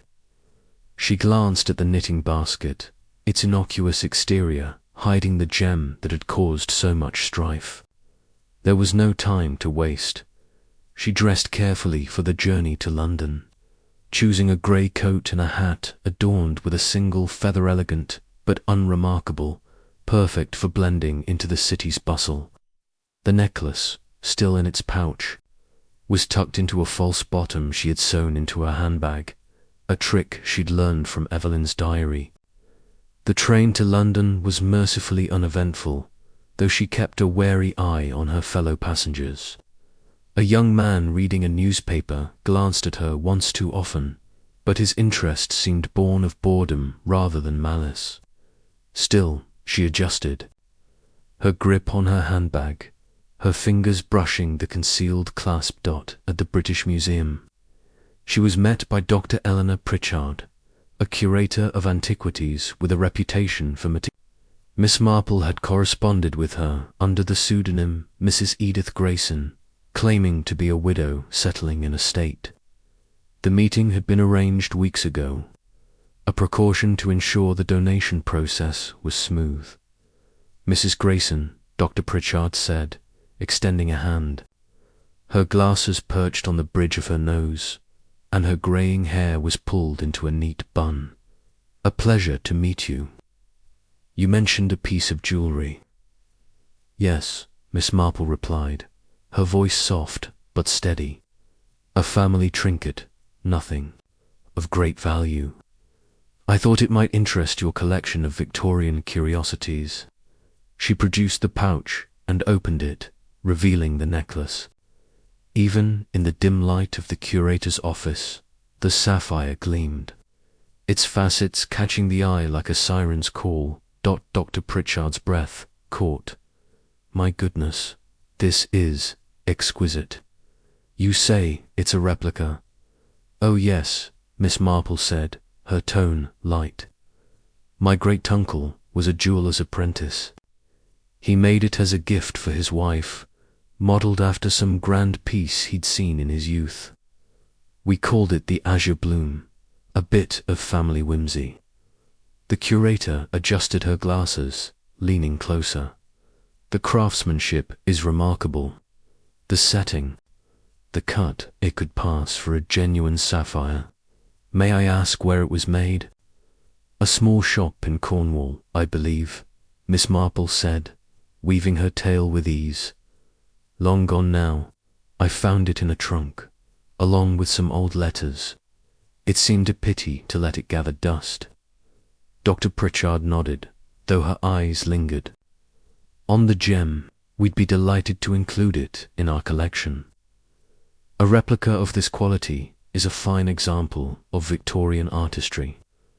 I'll need to complete some paperwork, of course, and have it appraised for cataloguing.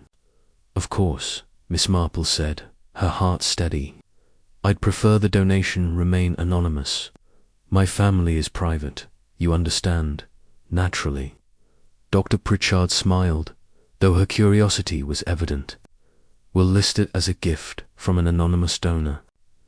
The azure bloom will have a place in our upcoming exhibit on Victorian jewellery. Miss Marple signed the necessary forms, her hand steady as she wrote Edith Grayson. As she left the museum, the weight of the necklace lifted from her shoulders. It was done.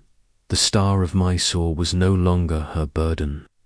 It would sit behind glass, admired but powerless. Its true nature buried beneath a lie. Back in St. Mary Mead, the evening air was cool, carrying the scent of woods. Miss Marple sat by her fireplace, Evelyn's diary open in her lap. The pages were filled with her aunt's elegant script, detailing her battles with the order, her fears, and her hopes. It was a record of bravery, but also a beacon for anyone seeking the necklace. Leaving it intact was too great a risk. She turned to the final entry, dated the night Evelyn had hidden the necklace in the bank vault. If you're reading this, Jane, know that I never meant for you to carry this burden. The star is a curse, but it taught me the strength of my own heart. Protect it or destroy it, but above all, live free of its shadow. Tears pricked Miss Marple's eyes. She understood now why Evelyn had kept her secrets, why she had lived quietly in St. Mary Mead, her courage hidden behind a gentle smile. The diary was a testament to that courage, but it was also a danger. With a steady hand, she tore the pages into strips and fed them to the fire. The flames curled around the paper, consuming the words until only ash remained. She watched until the last ember faded, a quiet farewell to her aunt's legacy. The next morning, she walked to the village post office to mail a thank-you note to Inspector Craddock. The letter was brief, expressing her gratitude for his update and her relief at Voss's capture. As she handed it to Agnes, a young man entered, his face vaguely familiar. It was the newspaper reader from the train, now dressed in a postman's uniform. He nodded politely, but his eyes lingered on her. New help? Miss Marple asked Agnes, her tone casual. Oh yes, that's Tom, Agnes said. Started last week. Quiet lad, but efficient. Miss Marple smiled and left, her mind alert. Tom's presence was likely coincidence, but she had learned to trust her instincts. The order was weakened, not destroyed. She would keep her eyes open, her knitting needles ready, and her wits sharper than ever. In her garden, she settled back into her wicker chair, a fresh cup of tea in hand. The village hummed with live children laughing, a dog barking, the church bell tolling noon. The mystery was solved, the necklace safe, and Evelyn's secrets laid to rest. Yet Miss Marple knew the world was never truly still. There would always be another puzzle, another thread to unravel.